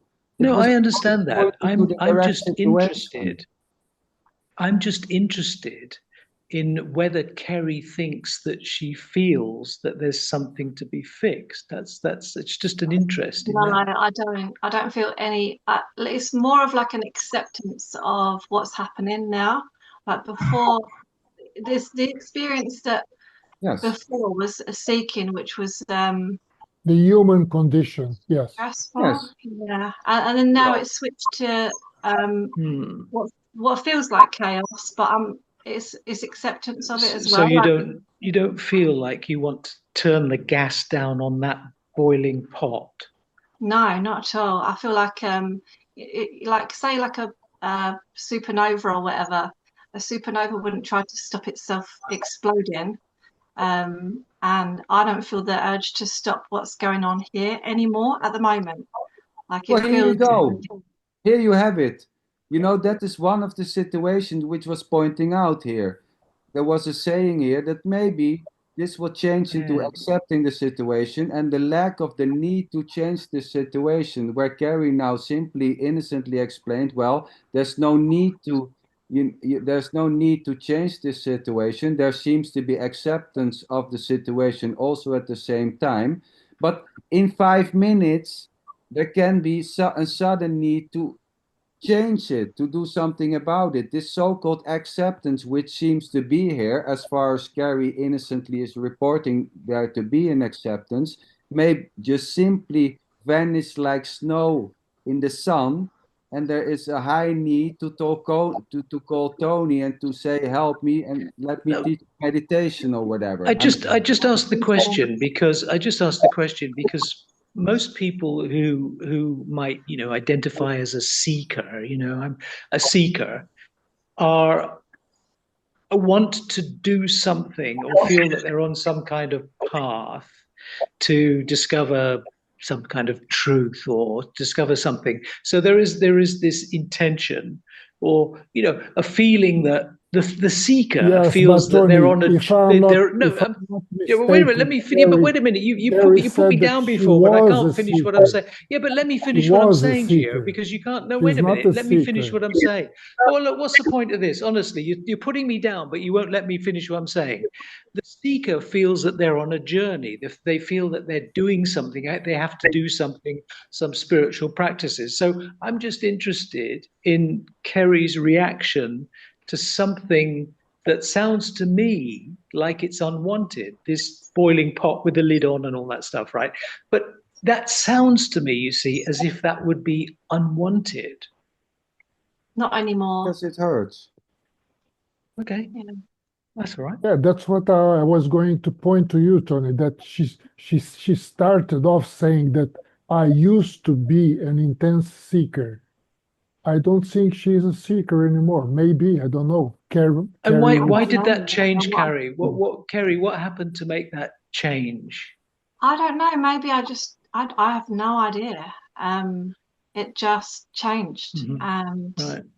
but I was obsessive, and I mean like I was vegan for 5 years as well as another example, and I was a strict vegan, like would never eat meat or Oh, you anything. poor child.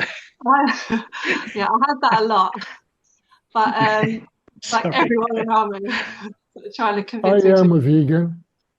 You're vegan. Oh, well, Yeah. that explains everything, Yeah, Gio. but then like I never thought I would go back to eating meat, and then I just went back to eating meat, and I mean like the character went, and it still is going like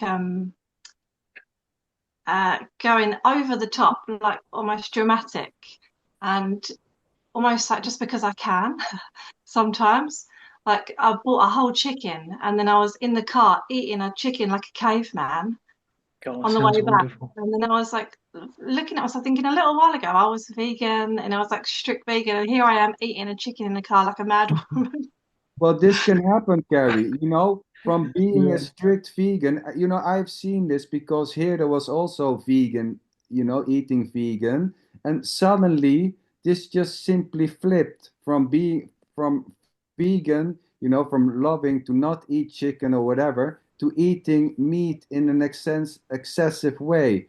It seemed, that's what I always try to point out, that certain needs or certain ideas or certain wants may just simply change. And I know that Tony's going to say, yes, we all know that it simply changed. I would like to say that that change is just innocent. There's already no you to hold on to the need to not eat meat, able to let it go. Eating meat and wanting to eat meat instead of vegan is just playing freely as anything else. It's spontaneously, it's effortlessly. It's the same with seeking and the lack of seeking. It's just simply dances. And when Tony said to Geo, here it sounds like that, this is a funny thing, to talk about, because so when there's words being heard, they are understand it, or they are heard in a certain way or not. So Tony innocently pointed out, well, here it sounded like this and this and this and that. As here there are a lot of words coming out. How they are heard or how they are so-called understand it is just simply innocently happening. So Tony hears, so-called Tony hears something in a certain way. Well, Geo is hearing it in another way. That hearing and understanding of words, what they mean, is just how it seems to be happening. So there can always be a misunderstanding. It's heard as it's heard. There's no one hearing this as a separated you. It's just heard in a certain way. And Tony heard this in a cry for help, for example, maybe or maybe not. Now I'm just filling in, but it can be heard as a cry for help.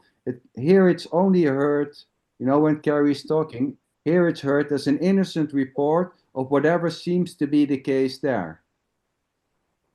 Nothing. Having said all that, Claire is a therapist, and as I say, I'm interested in what people describe as their own experience, because they actually believe they exist on their own. I mean, with other people, of course, but they've got their own body and their own thinking.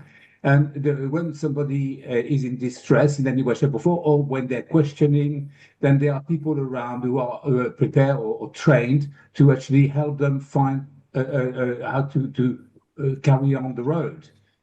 So in effect, I don't know, how you would see it, whether this is a stage before becoming a non-dualist, that people have got to go through that self-experience before they drop it, or whether we shouldn't in any way, shape, or form ever offer to support somebody or to answer the questions where they are seeking something and we think we might help them. So this is the question for me. Well, Sylvan, Claire, we talked about this. So there seems to be a framework, in which Claire is moving, so to see. So to say, there seems to be a framework. There seems to be an idea what mental illness and when help is needed. Within that framework, there seems to be a movement by Claire, judging what is mental sickness. This is just an agreement or an understanding or a framework in which help is found it meaningful or meaningless, or the lack of that. So you cannot just draw that conclusion in a general way. I understand what you mean. Huh? I'm not drawing any conclusion. I'm just saying that mental illness is something different.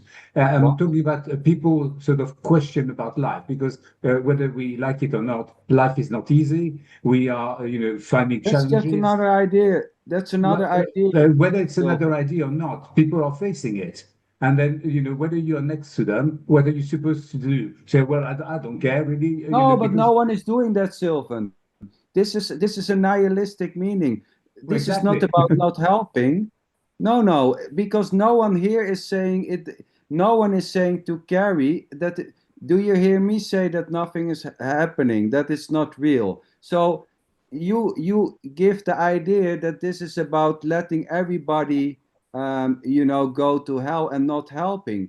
No, this is a wrong idea. Then there's a misunderstanding what I'm saying here. Helping, like Claire, helping other people or the need to help or helping a lady cross the street, all that types of needs and wants are just simply playing out. Some so-called characters are very helpful, where other characters have no interest to help anyone.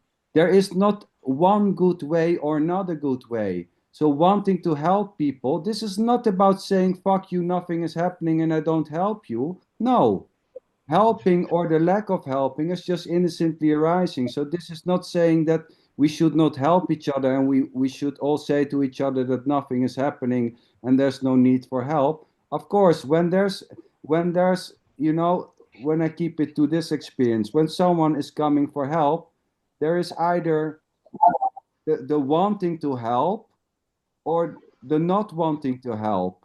And sometimes there's a lot of helping, on all types of levels, on people calling me with mental issues or physical help they need with carrying stuff. Then there is a yes or a no. But this yes or this no, or the need to help to begin with, or the lack or the interest to help, it's just all playing out innocently. It's also reinforcing the idea or the concept or the reality of separation. You cannot help somebody unless you're separate from them.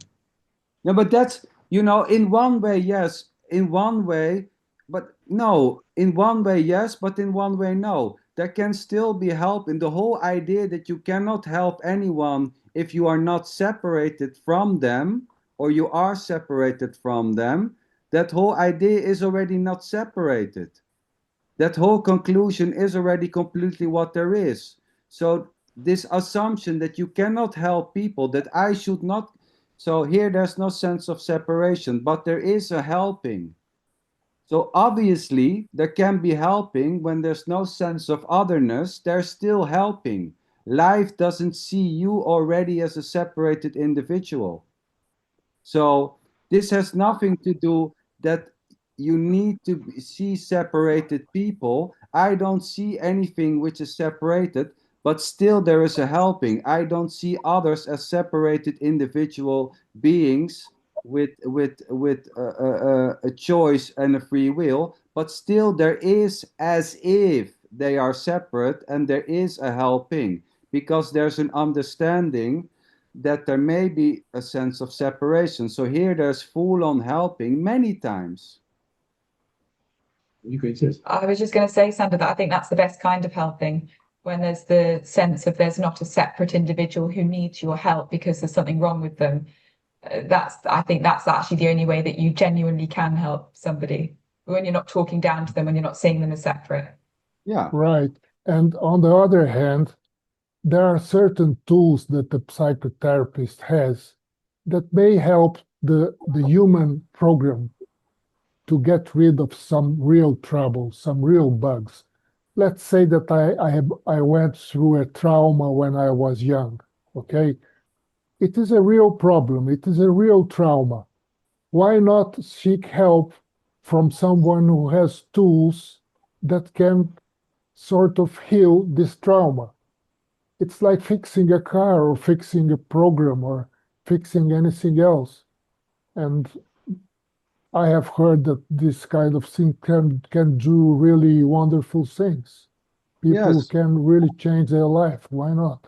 You have to be careful though, Gio, because a lot of therapists, and I was talking to Sandra about this the other day, they can actually almost, the Be trauma careful becomes a now. story. Yeah, it can become a story that the therapist can buy into, and perpetuate the blame game. If you see things as separate, you can say, "Oh, that was terrible. That shouldn't have happened," and you're a victim. And so I think you're right that therapy can be helpful, but I think there's also an element of discernment. Choose the right therapist. Don't choose one who is going to keep you stuck for a very, very long time, which can happen. Yeah, you see, you have the right tools. I mean, you are just telling me something that I didn't know about. I mean, it's okay. It's, You know, this is just a, Yeah.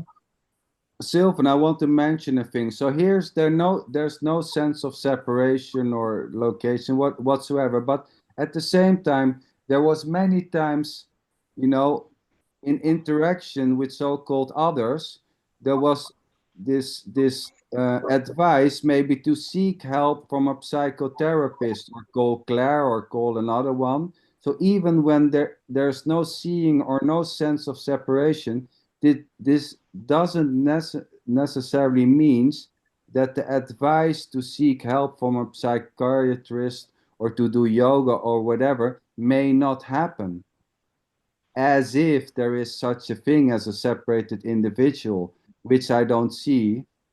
It doesn't matter. I don't see separated people. That doesn't matter. That you cannot still tell someone to seek help.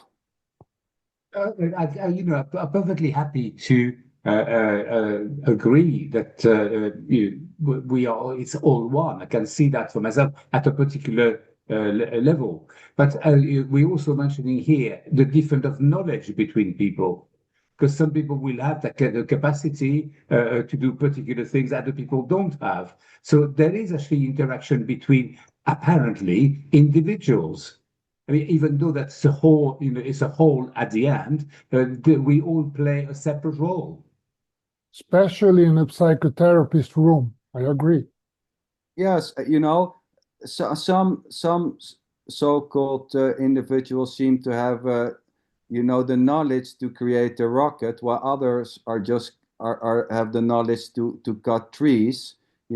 So knowledge seems to play out in different types of ways. But I'm just suggesting that there is no you who's the owner of that knowledge as a separated you being the owner of a certain knowledge. It doesn't mean that knowledge or the lack of them or the difference in knowledge may just simply play out in different ways. What I would say, there's a uniqueness, but it's still also the same, exactly the same. So this is as much unique playing out. At the same time, it's still the same it's still just beingness, or it's just still life playing as unique skills. Yeah. It's interesting you say skills, Sander, because I'm not sure what my skills are. I did a Oh, 5-year training course. That's what I did, and I ticked all the boxes and I got the certificate. But I will That's tell you good. later. I know what your skills are. Can they tell you? I'm being a you're such a non-dualist. sweetheart, Sylvan. I know you know what the skills are, and It was actually tongue in cheek. I was a bit joking here. but as Not far as telling it me. seems, there seems to be certain skills over there which doesn't seem to be over here. But that's just as far as thoughts, assumptions, and conclusions and concepts arising, claiming there to be skills to begin with, or the lack of that, this is it. Certain different skills, people with certain different capabilities, and other so-called beings with the lack of capabilities. This is it already. It's the game of separation because I mean I think people look at me and they think, oh, she can articulate herself and she understands what I'm saying. And that's sort of the illusion, isn't it? That there's this idea that somebody understands and that there can be the help. Um, and I think the trick is not to fall for that illusion, and not to say, well, it's me who's helping, because it's not me who's got this ability. It's life Exactly. who's got this Yeah. ability, and it's coming out through this form. Yeah, but Yes. for the time being, you are And responsible for it. You're carrying it. You're the carrier of life knowledge, and you are the one in charge of applying it. It's not. No. I mean, yes, of course, this is just how it seems. So what you are painting, yeah, but you are the one responsibility. While Claire is saying, well, this skill or this capability is just flowing. There's no ownership in it.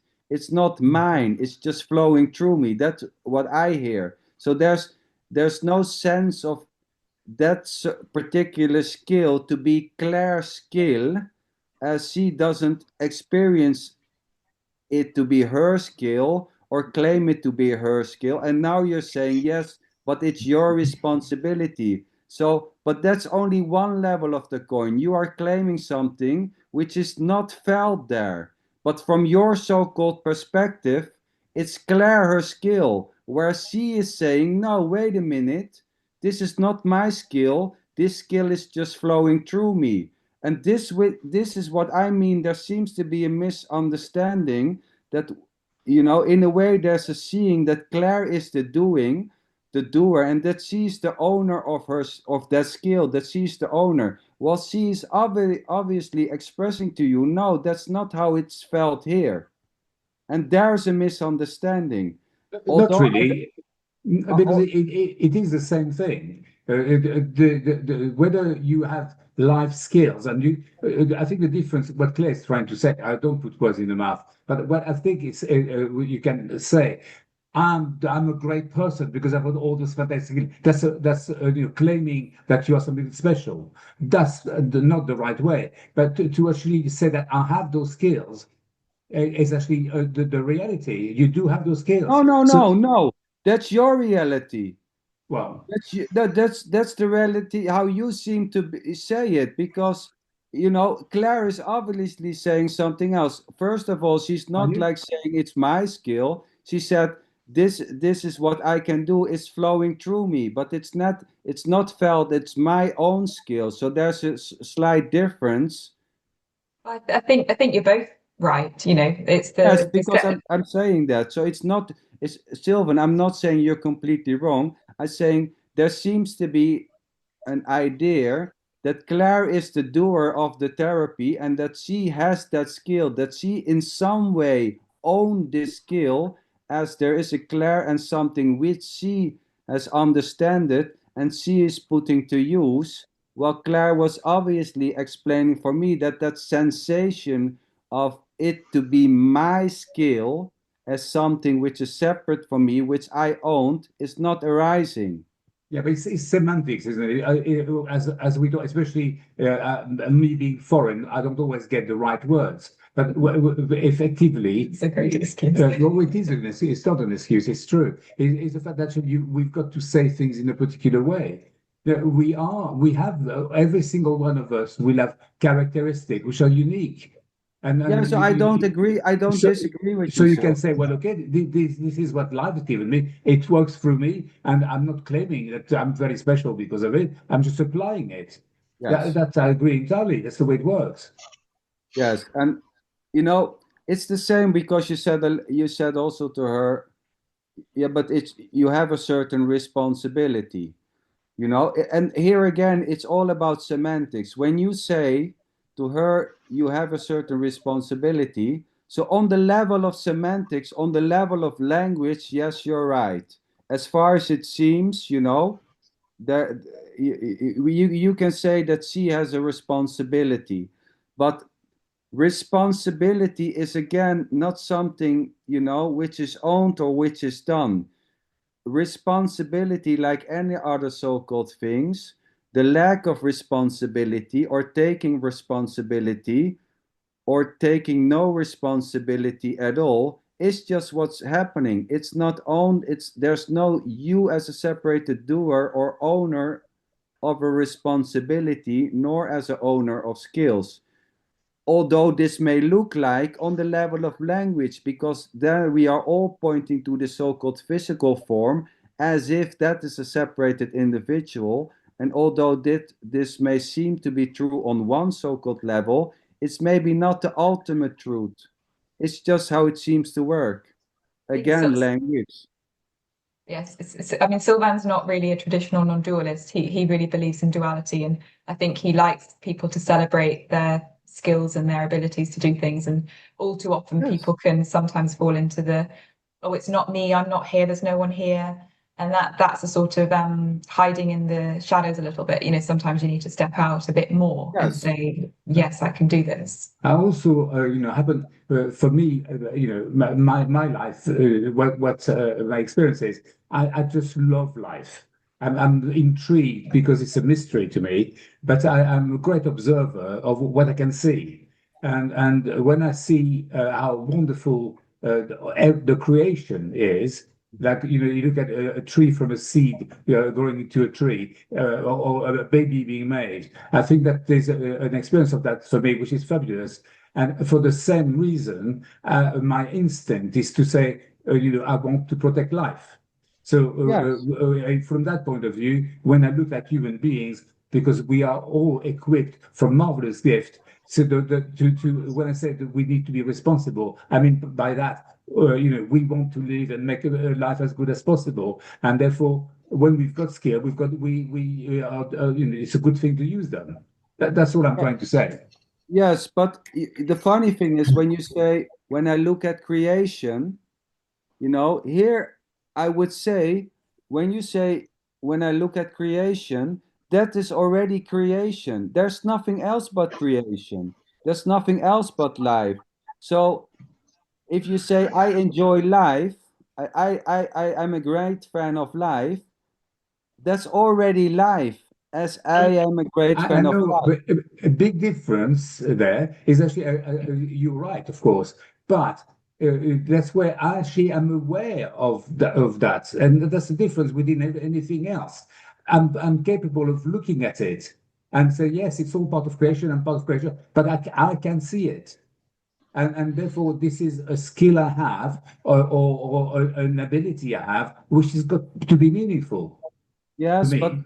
i- you know, I I agree with that. So, but that's still just life. I am aware of life, or someone else saying there is no awareness of life, is still just life.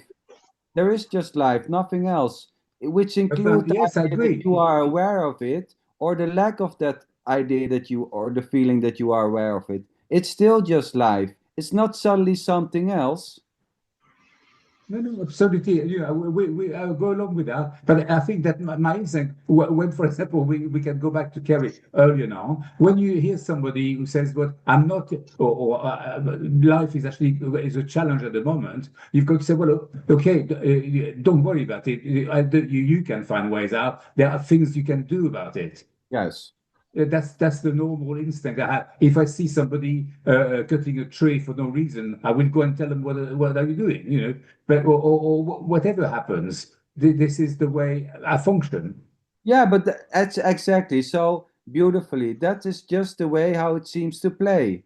You say how I function, there it's a matter of semantics, okay, because I would say there is just the functioning, as in that's how I am functioning, or how I am not functioning. So I totally agree with what you are saying.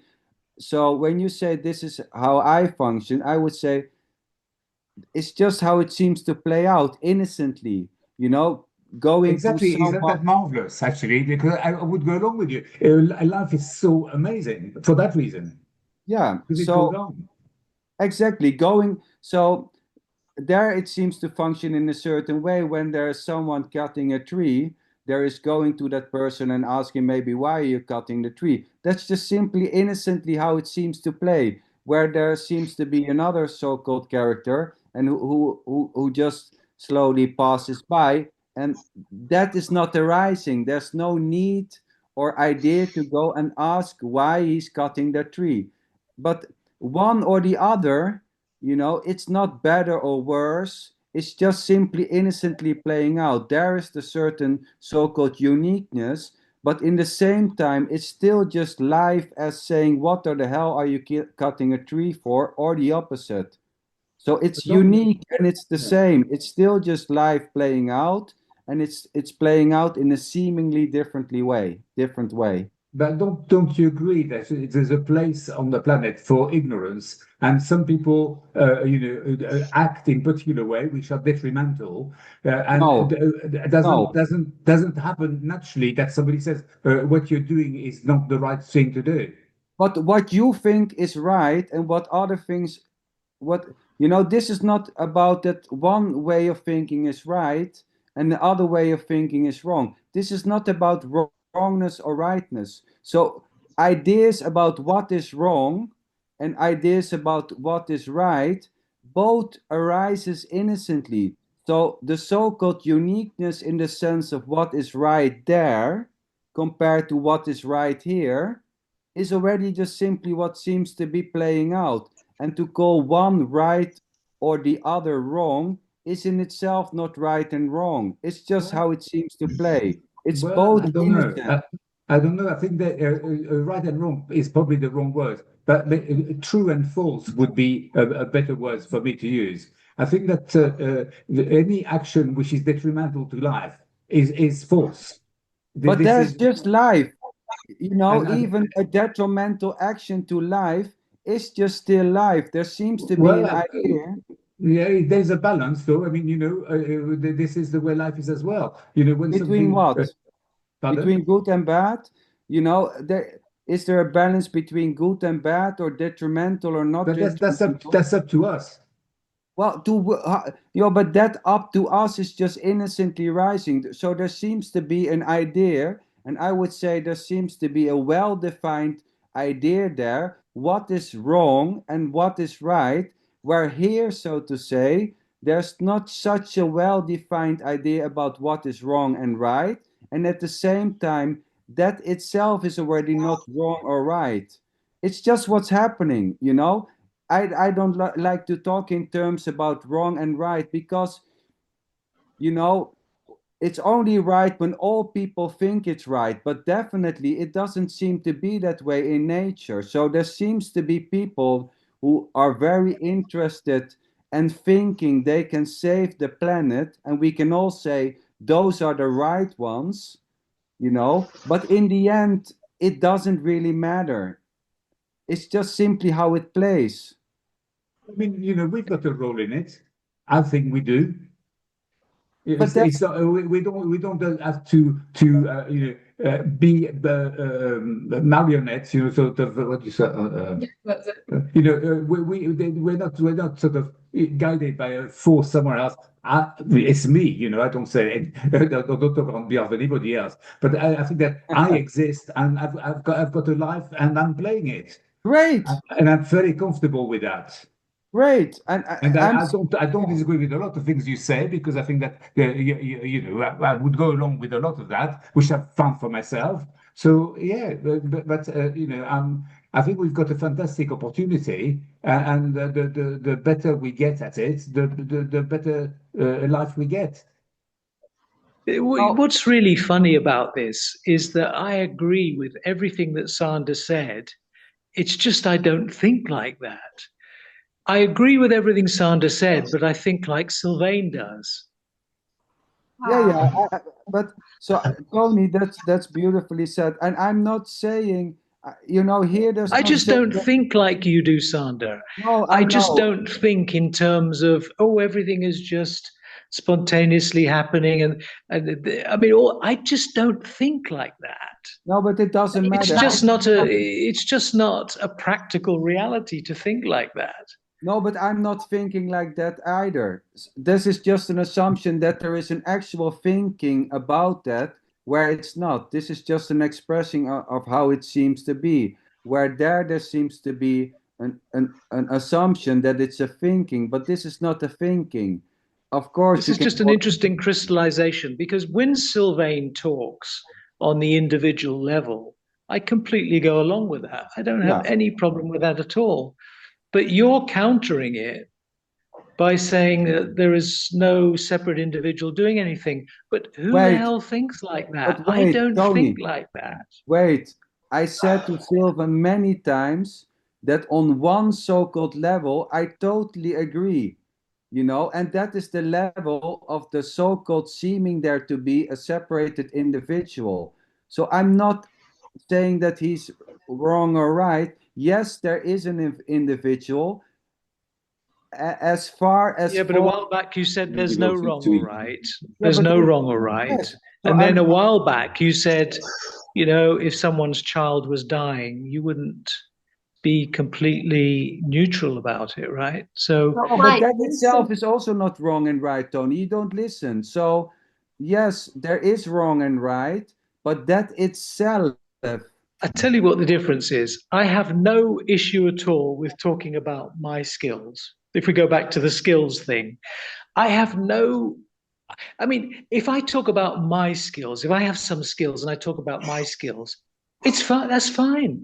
I don't analyze that thought and say, well, these skills are nobody's skills and they're just appearing. No, I say they're my skills. What's the No, but do problem you with hear that? me say, Tony, that there's any issue with so-called skills here, or that there's any issue with so-called skills there? I'm not saying that either. There's an assumption there going on that I have an issue with Yeah, but you're with the making it an so-called issue. no.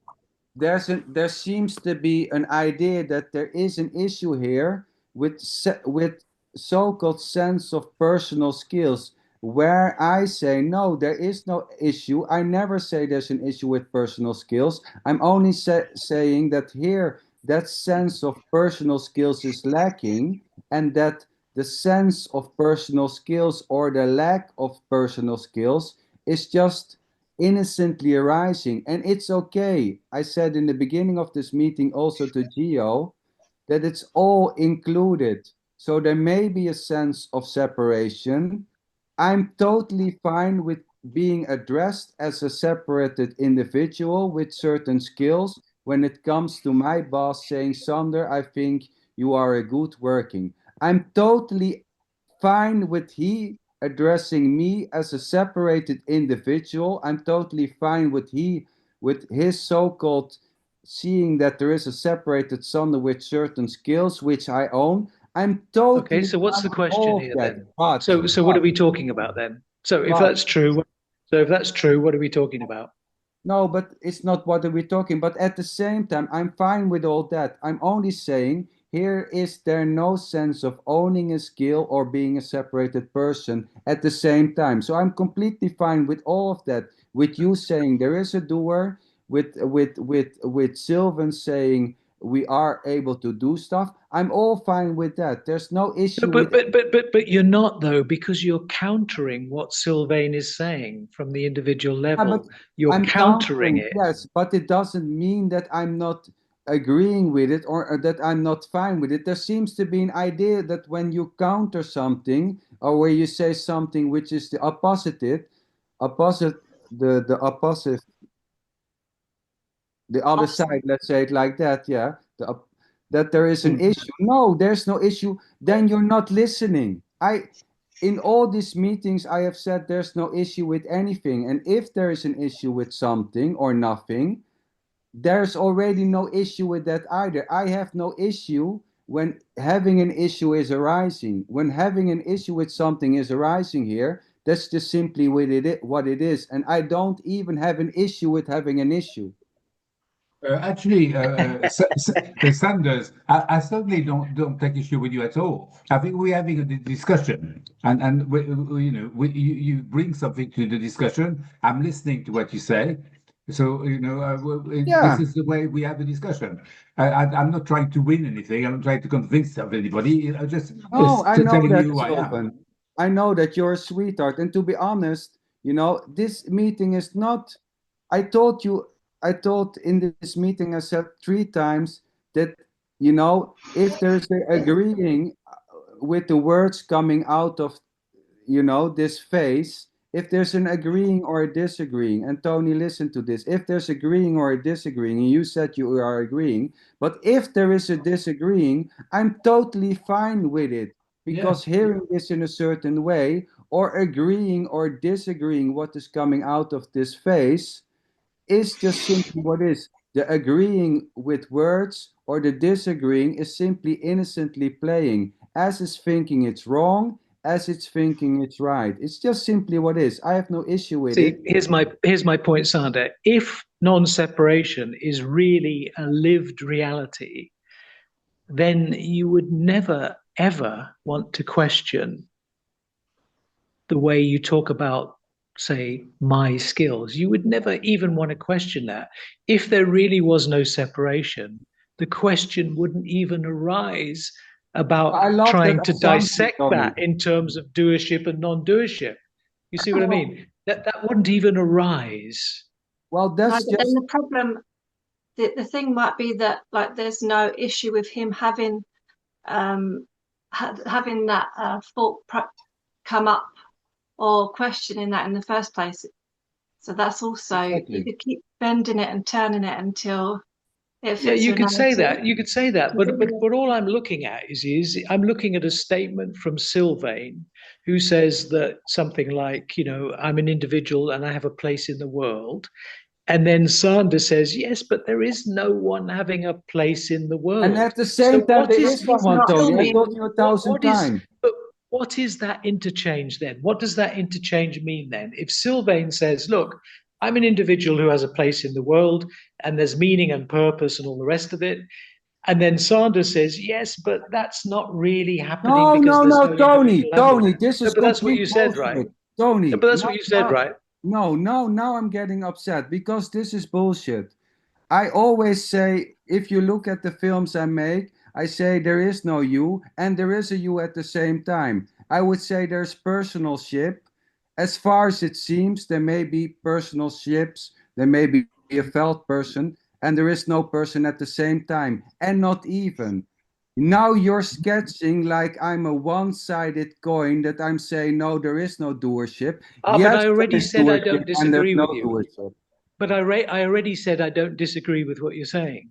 I already said that. Yes, but I just want to make it clear, because here there's not the intention to say that it's one or the other. So it's not that there is no one. Yes, there is someone, as far as it seems, as far as maybe is felt. So doership exists, as far it's felt, as far it's claimed that it exists, and at the same time it's not there. So it's both and neither.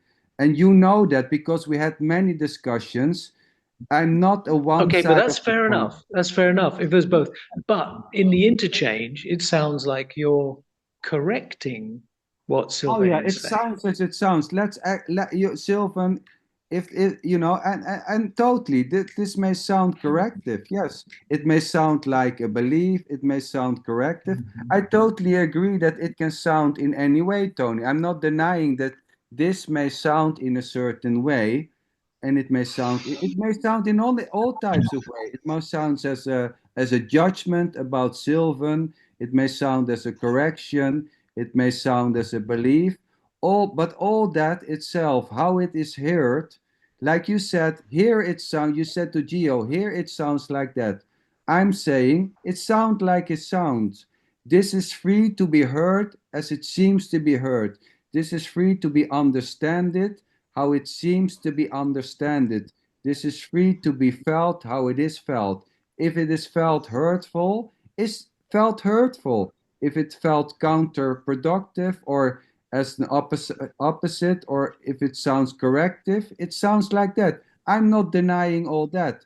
I'm not denying any of it. It sounds like it sounds. I'm the same actually, because whatever I'm listening to what you say, and if it doesn't correspond to what I think, so be it. I don't mind. It's perfectly okay for people to see things differently. Yes, that's no. The question is about whether you mind or not. I'm sure you don't mind. I'm sure you don't. I mean, that's not. I'm the way I am, you know. But at least, and I was just thinking as I was listening, next meeting, would you be please think think about it first? But could we talk about if there is such thing as truth? Well, yes, there is. I would say there is truth as an idea or a belief that there is truth and untruth as two separate realities. So I would say this is both true and untrue at the same time. Again, if I say there is no truth, it just becomes a new truth that there is no truth. So I would say yes, there seems to be something which is truth on the level of concepts and stories and labels, and there seems to be something which is untrue.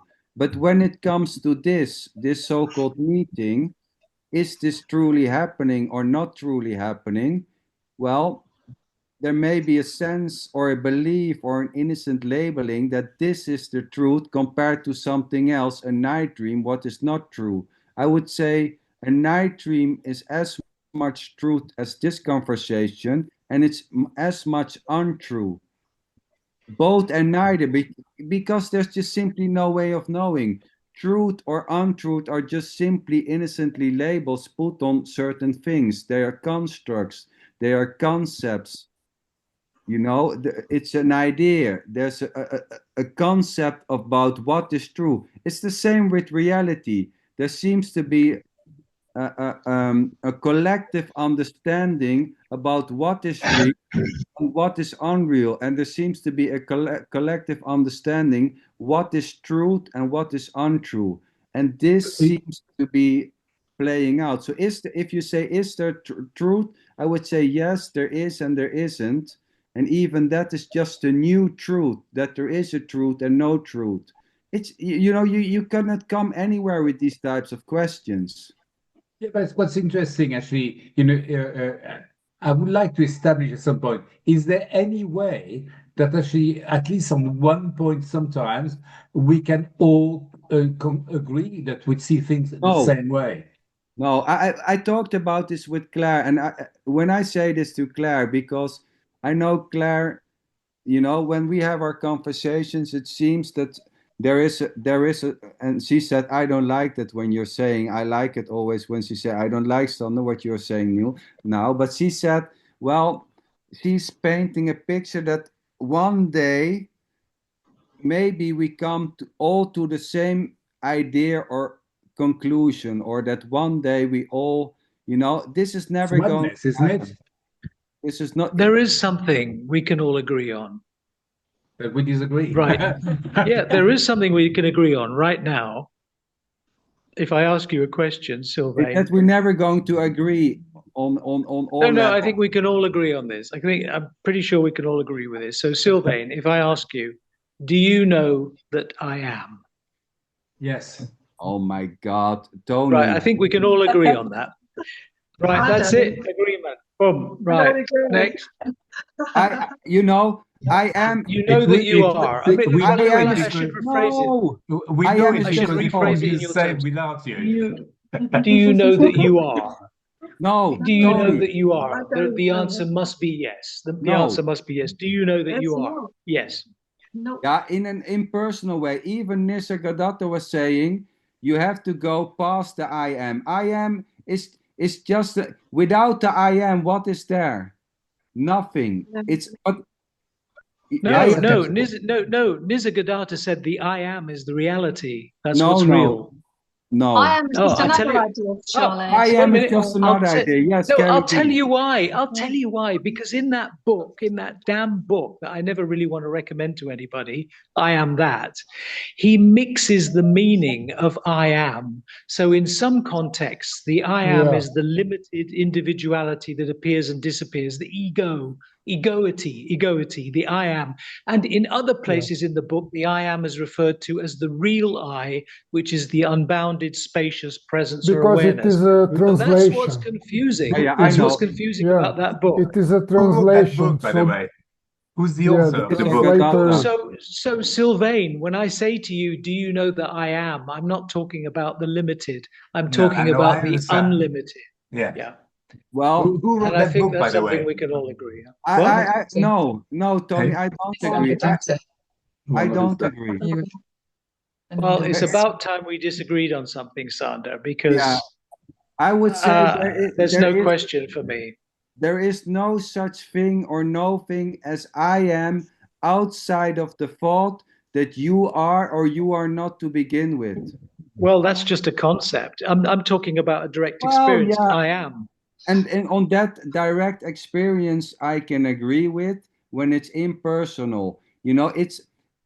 There is just self-evident. Well, It's that's also what but that's what, okay. Look, I think we agree here because what I'm talking about when I say, do you know that I am? I'm talking about, do you know that you are conscious, you are sentient, there is beingness, there is existence. You see, nobody can say I don't exist because to say that I don't exist requires someone to say I don't exist, yeah, but which I means never that say you I must don't exist. I I didn't say you did. No, I didn't say you did. I didn't say Okay. you did. Yes. I'm saying people who make that statement, I don't exist, it's impossible because if you're the witness of one who is making the statement, I don't exist, there has to be someone who exists who can say I don't exist. Yes, I only say there's no you existing as a separated autonomous doer. That's what I'm saying. I'm not saying you don't exist, you know. So that's why Nisargadatta said, I am that. So he added the that to that because then you're into an interesting wordplay where it sounds like I am something else. So that sounds dualistic, but it's not. Michael wrote a book called I Am This, Tony. So maybe you'd enjoy reading Markham's book. Okay, no, I won't be reading that book, Claire, I can assure you. Tony, be nice now. Behave for one time.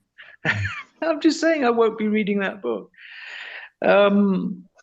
Anyway, I'm talking about that feeling of sentience, of being, of existing, of conscious, of being consciousness. That But very that is deep lacking fundamental here. thing. It doesn't have to be explained.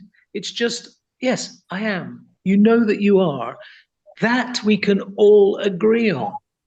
Well, there's no sense of me being, you know, I cannot say that there is a sense that I'm here, because that needs to be compared with the sense of not being here, you know? So there's not a sense of me existing as a separated, if you Well, I ask didn't say, that. yeah, but I didn't say But that. you don't But I say didn't that. say Okay, that. then I agree. I didn't say that. Then I agree. There is not two. Yes. The I am is one. Yes. It's not two. So I'm pretty damn sure that the Impersonal. existence, the absolute is there. But it's not dualistic. But it's not dualistic. When I say I am, I'm not talking about dualistic. I'm not saying there is an I who feels that I am. Oh, exactly. I'm saying I am as one Be careful whole. now. One whole.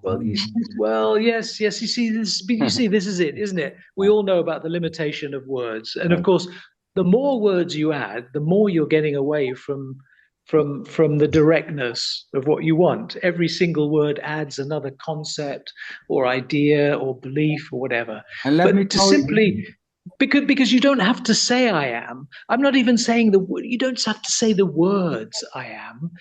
You just know that you are without even having a thought or saying the words or thinking anything. You know that there is this amness.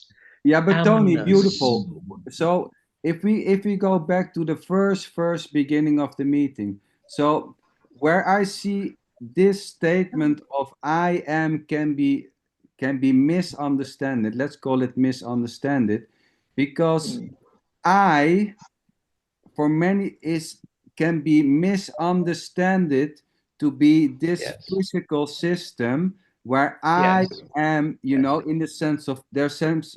So amness without the I as a personal deep body, you know, then I totally agree with it. But the I stands for many so-called people. They point to the body. So I personally am everything. While you are talking about an impersonal I amness, and with that I can agree.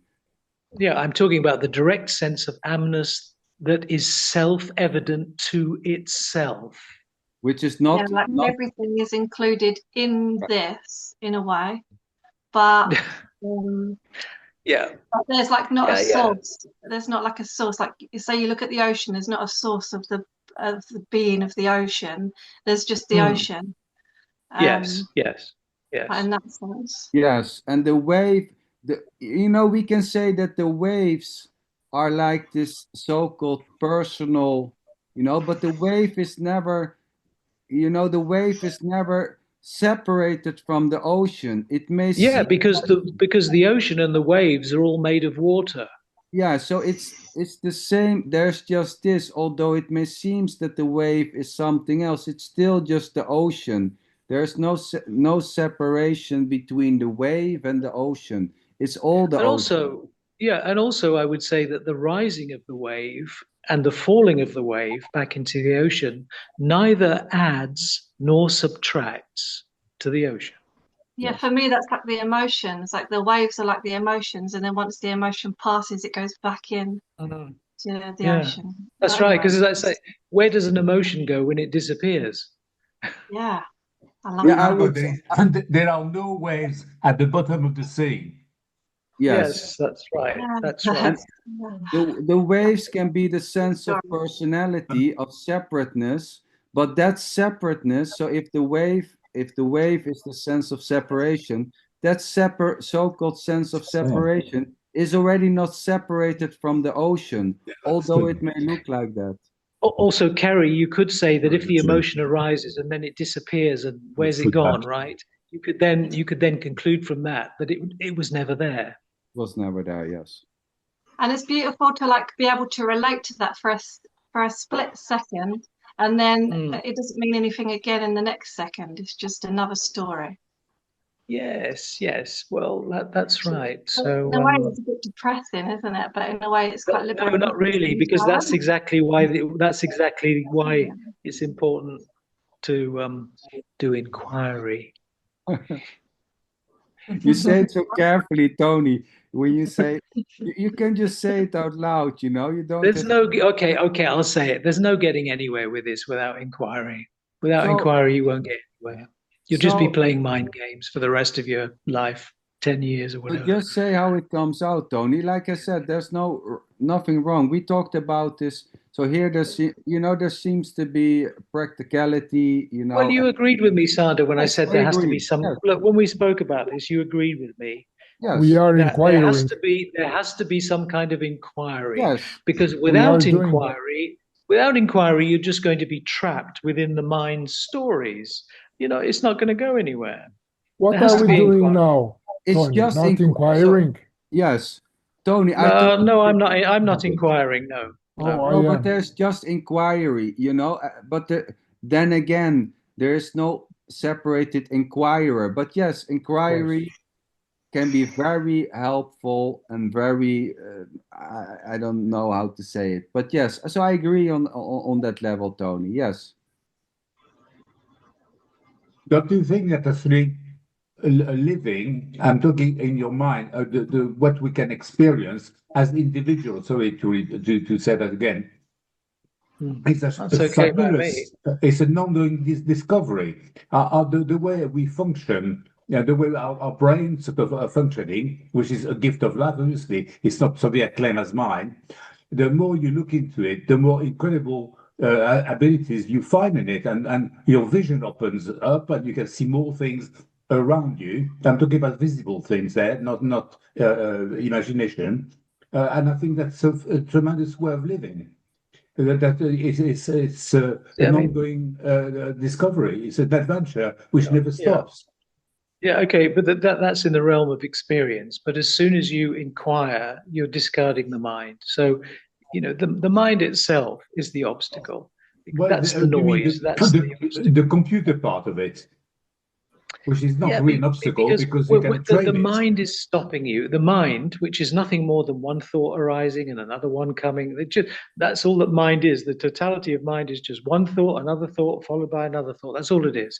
But as long as that's going on.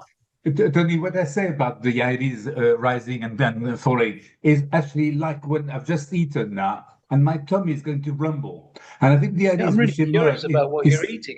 is the same thing as all the rumbling of digestion. So all the things I'm listening to, I let them so digest, and they make also bubbles, and until they're filtered, and they store, something is stored, something is thrown away. It's exactly the same thing in my head than it does in my body, which is part of my body, obviously. Well, I think the less I know about your digestive system, the better, actually. Well, you're the one who asked what we were eating, Tony. Yeah, I didn't ask about your digestive system. Don't you? I didn't ask about the gurgling and your. Oh, you like some parts of the story, not other parts. Yeah. It's so natural not to want to know what is happening in your stomach, Sylvan. Although okay, sorry about that. Explain. But I think that's actually a lot of the time that's what's happening in our heads. Too much information. People take it very seriously, and it worries them. But in fact, it's a process that the body has to clear and digest things which happen to it. So we shouldn't pay that much attention to all And these you're not thoughts. doing anything to make it happen, Yes, are you? exactly. No, but it's why Beautiful, you don't need Tony. to actually consider it. It's not something you need to listen to. It's a Tony. You're not process. thinking to yourself, I must digest this food No, right now. It's just happening, isn't exactly. it, by itself? Exactly. And so why would you consider what's something in your head and pay attention to it? It's exactly the same thing.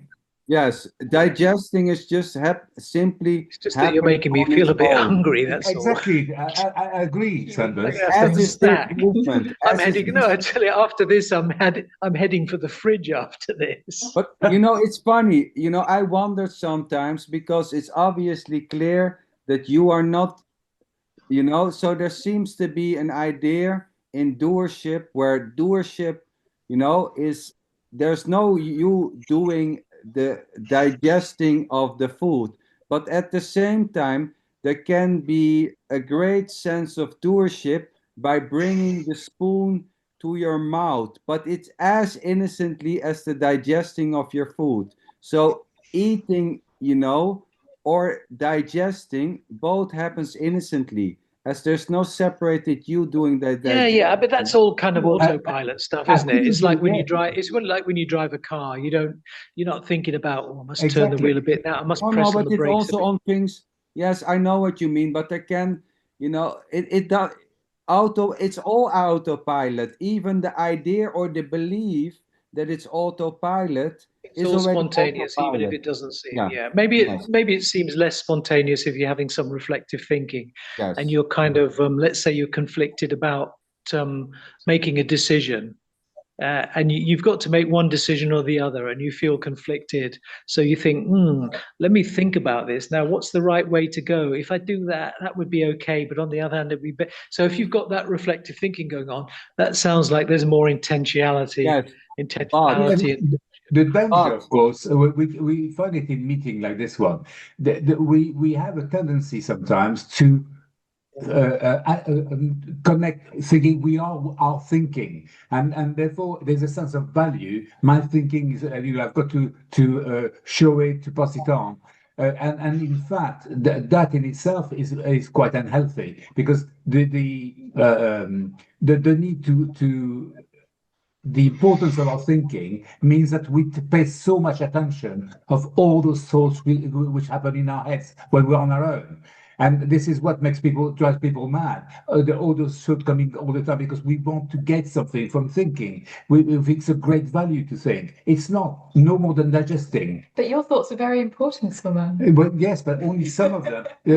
Some of them is the nutrients for your body. Some thoughts, that the digestion of everything you experience will actually I don't refine think. itself, Yeah. and we that's get just more left thoughts, with a few Sylvan. thoughts which are valuable. Sylvan. Because I don't know if this. I don't know if this is a measure of how much we're enjoying ourselves, but this has to be the longest Zoom ever. Sorry, I Tony, should shut up in that case. no, you're always allowed to talk, Sylvan. And This is the Tony, longest Zoom ever. I'm just this is looking the at the longest clock. Zoom. So, Tony, when you say when there is like going back and forth about the decision, right? You were saying that then there may be more a sense of doership there, But that whole Yes, but it's sense, still completely yes, spontaneous. yes. There's Okay, nothing that is not. There's nothing that is yes, not spontaneous. exactly. So the sense Can that I it's share more, something? Sorry. I go ahead. This is really pointless and it just popped up into my head. But when I was driving today, I talked to myself. I think I hope everyone does. But anyway, I was chatting away in the car. I said something out loud, like something that I've got to do or something, and I really heard my own voice. I was like, "Whoa!" Um, but I've never experienced that. It was almost like, when you're a kid and you experience something for the first time. Not that I haven't heard my own voice before, I have, but it was like I really heard it. It was like super loud, and it didn't feel like this. Yeah, people are probably going to look at this from a psychology point of view and say I'm clinically insane, but that's okay. No. Oh, Kerry, everybody does that. You're I mean, being born sometimes again. I do something and I go, "Oh, what the hell am I doing?" I out loud, I mean, I But think I everybody really heard my voice. Like it was does. not separate.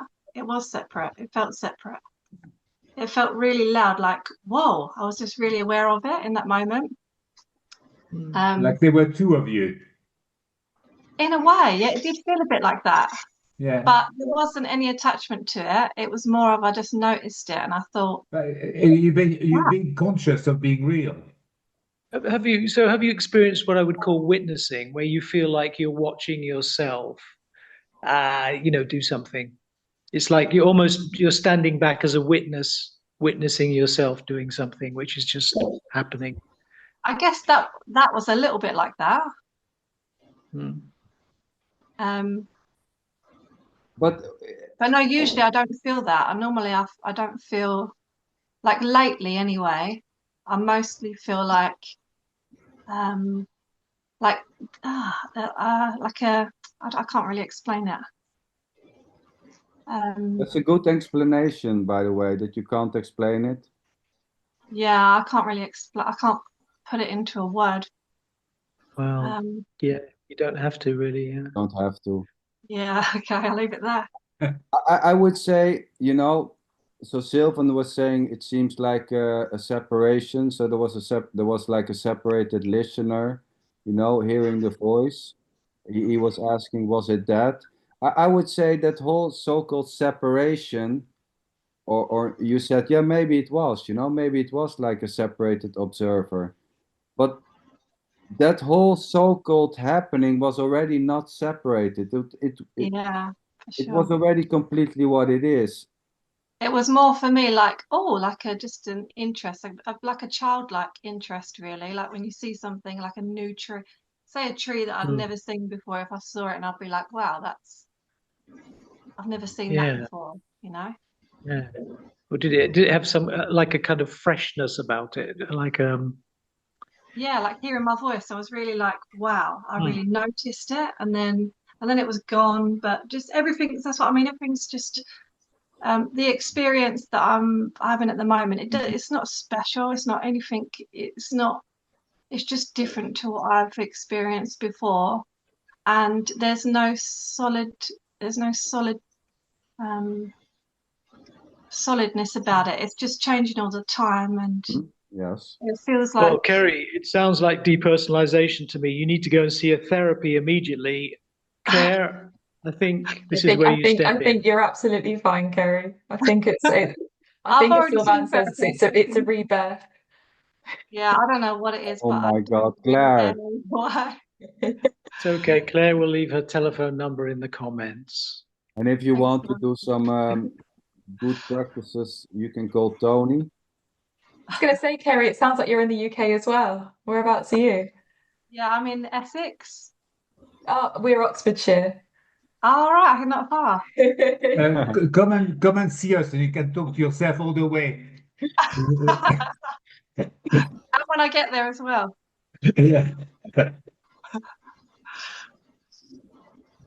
Okay, so let's roll up this show. I guess it's 3 hours, like Tony was saying. There must be one level That's the record. of enjoyment. That's the record, I think. I think that's the record, 3 hours. So if there's not God, who the hell's going to sit through this? And let's say there's a lot to digest. It's going to rumble in our brains.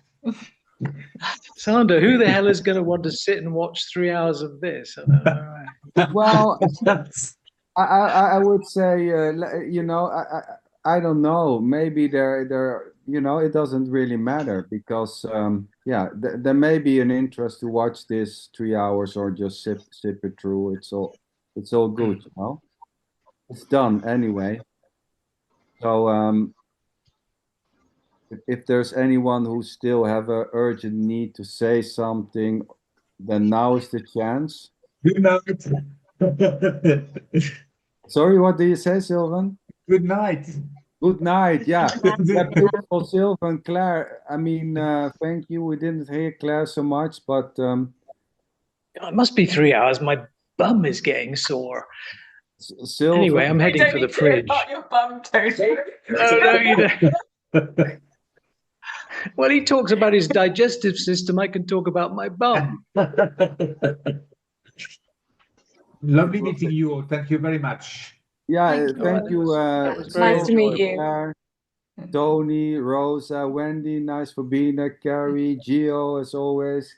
Guy, nice to see you there also. And I mean, thank you everyone for the so-called openness. And yeah, it was great. Thanks. Awesome. Bye. Take care. You can Goodbye, terminate Ivan. meeting. Yeah, you are the master. I'll See end you, it. Wendy. Sander. Take care. Bye.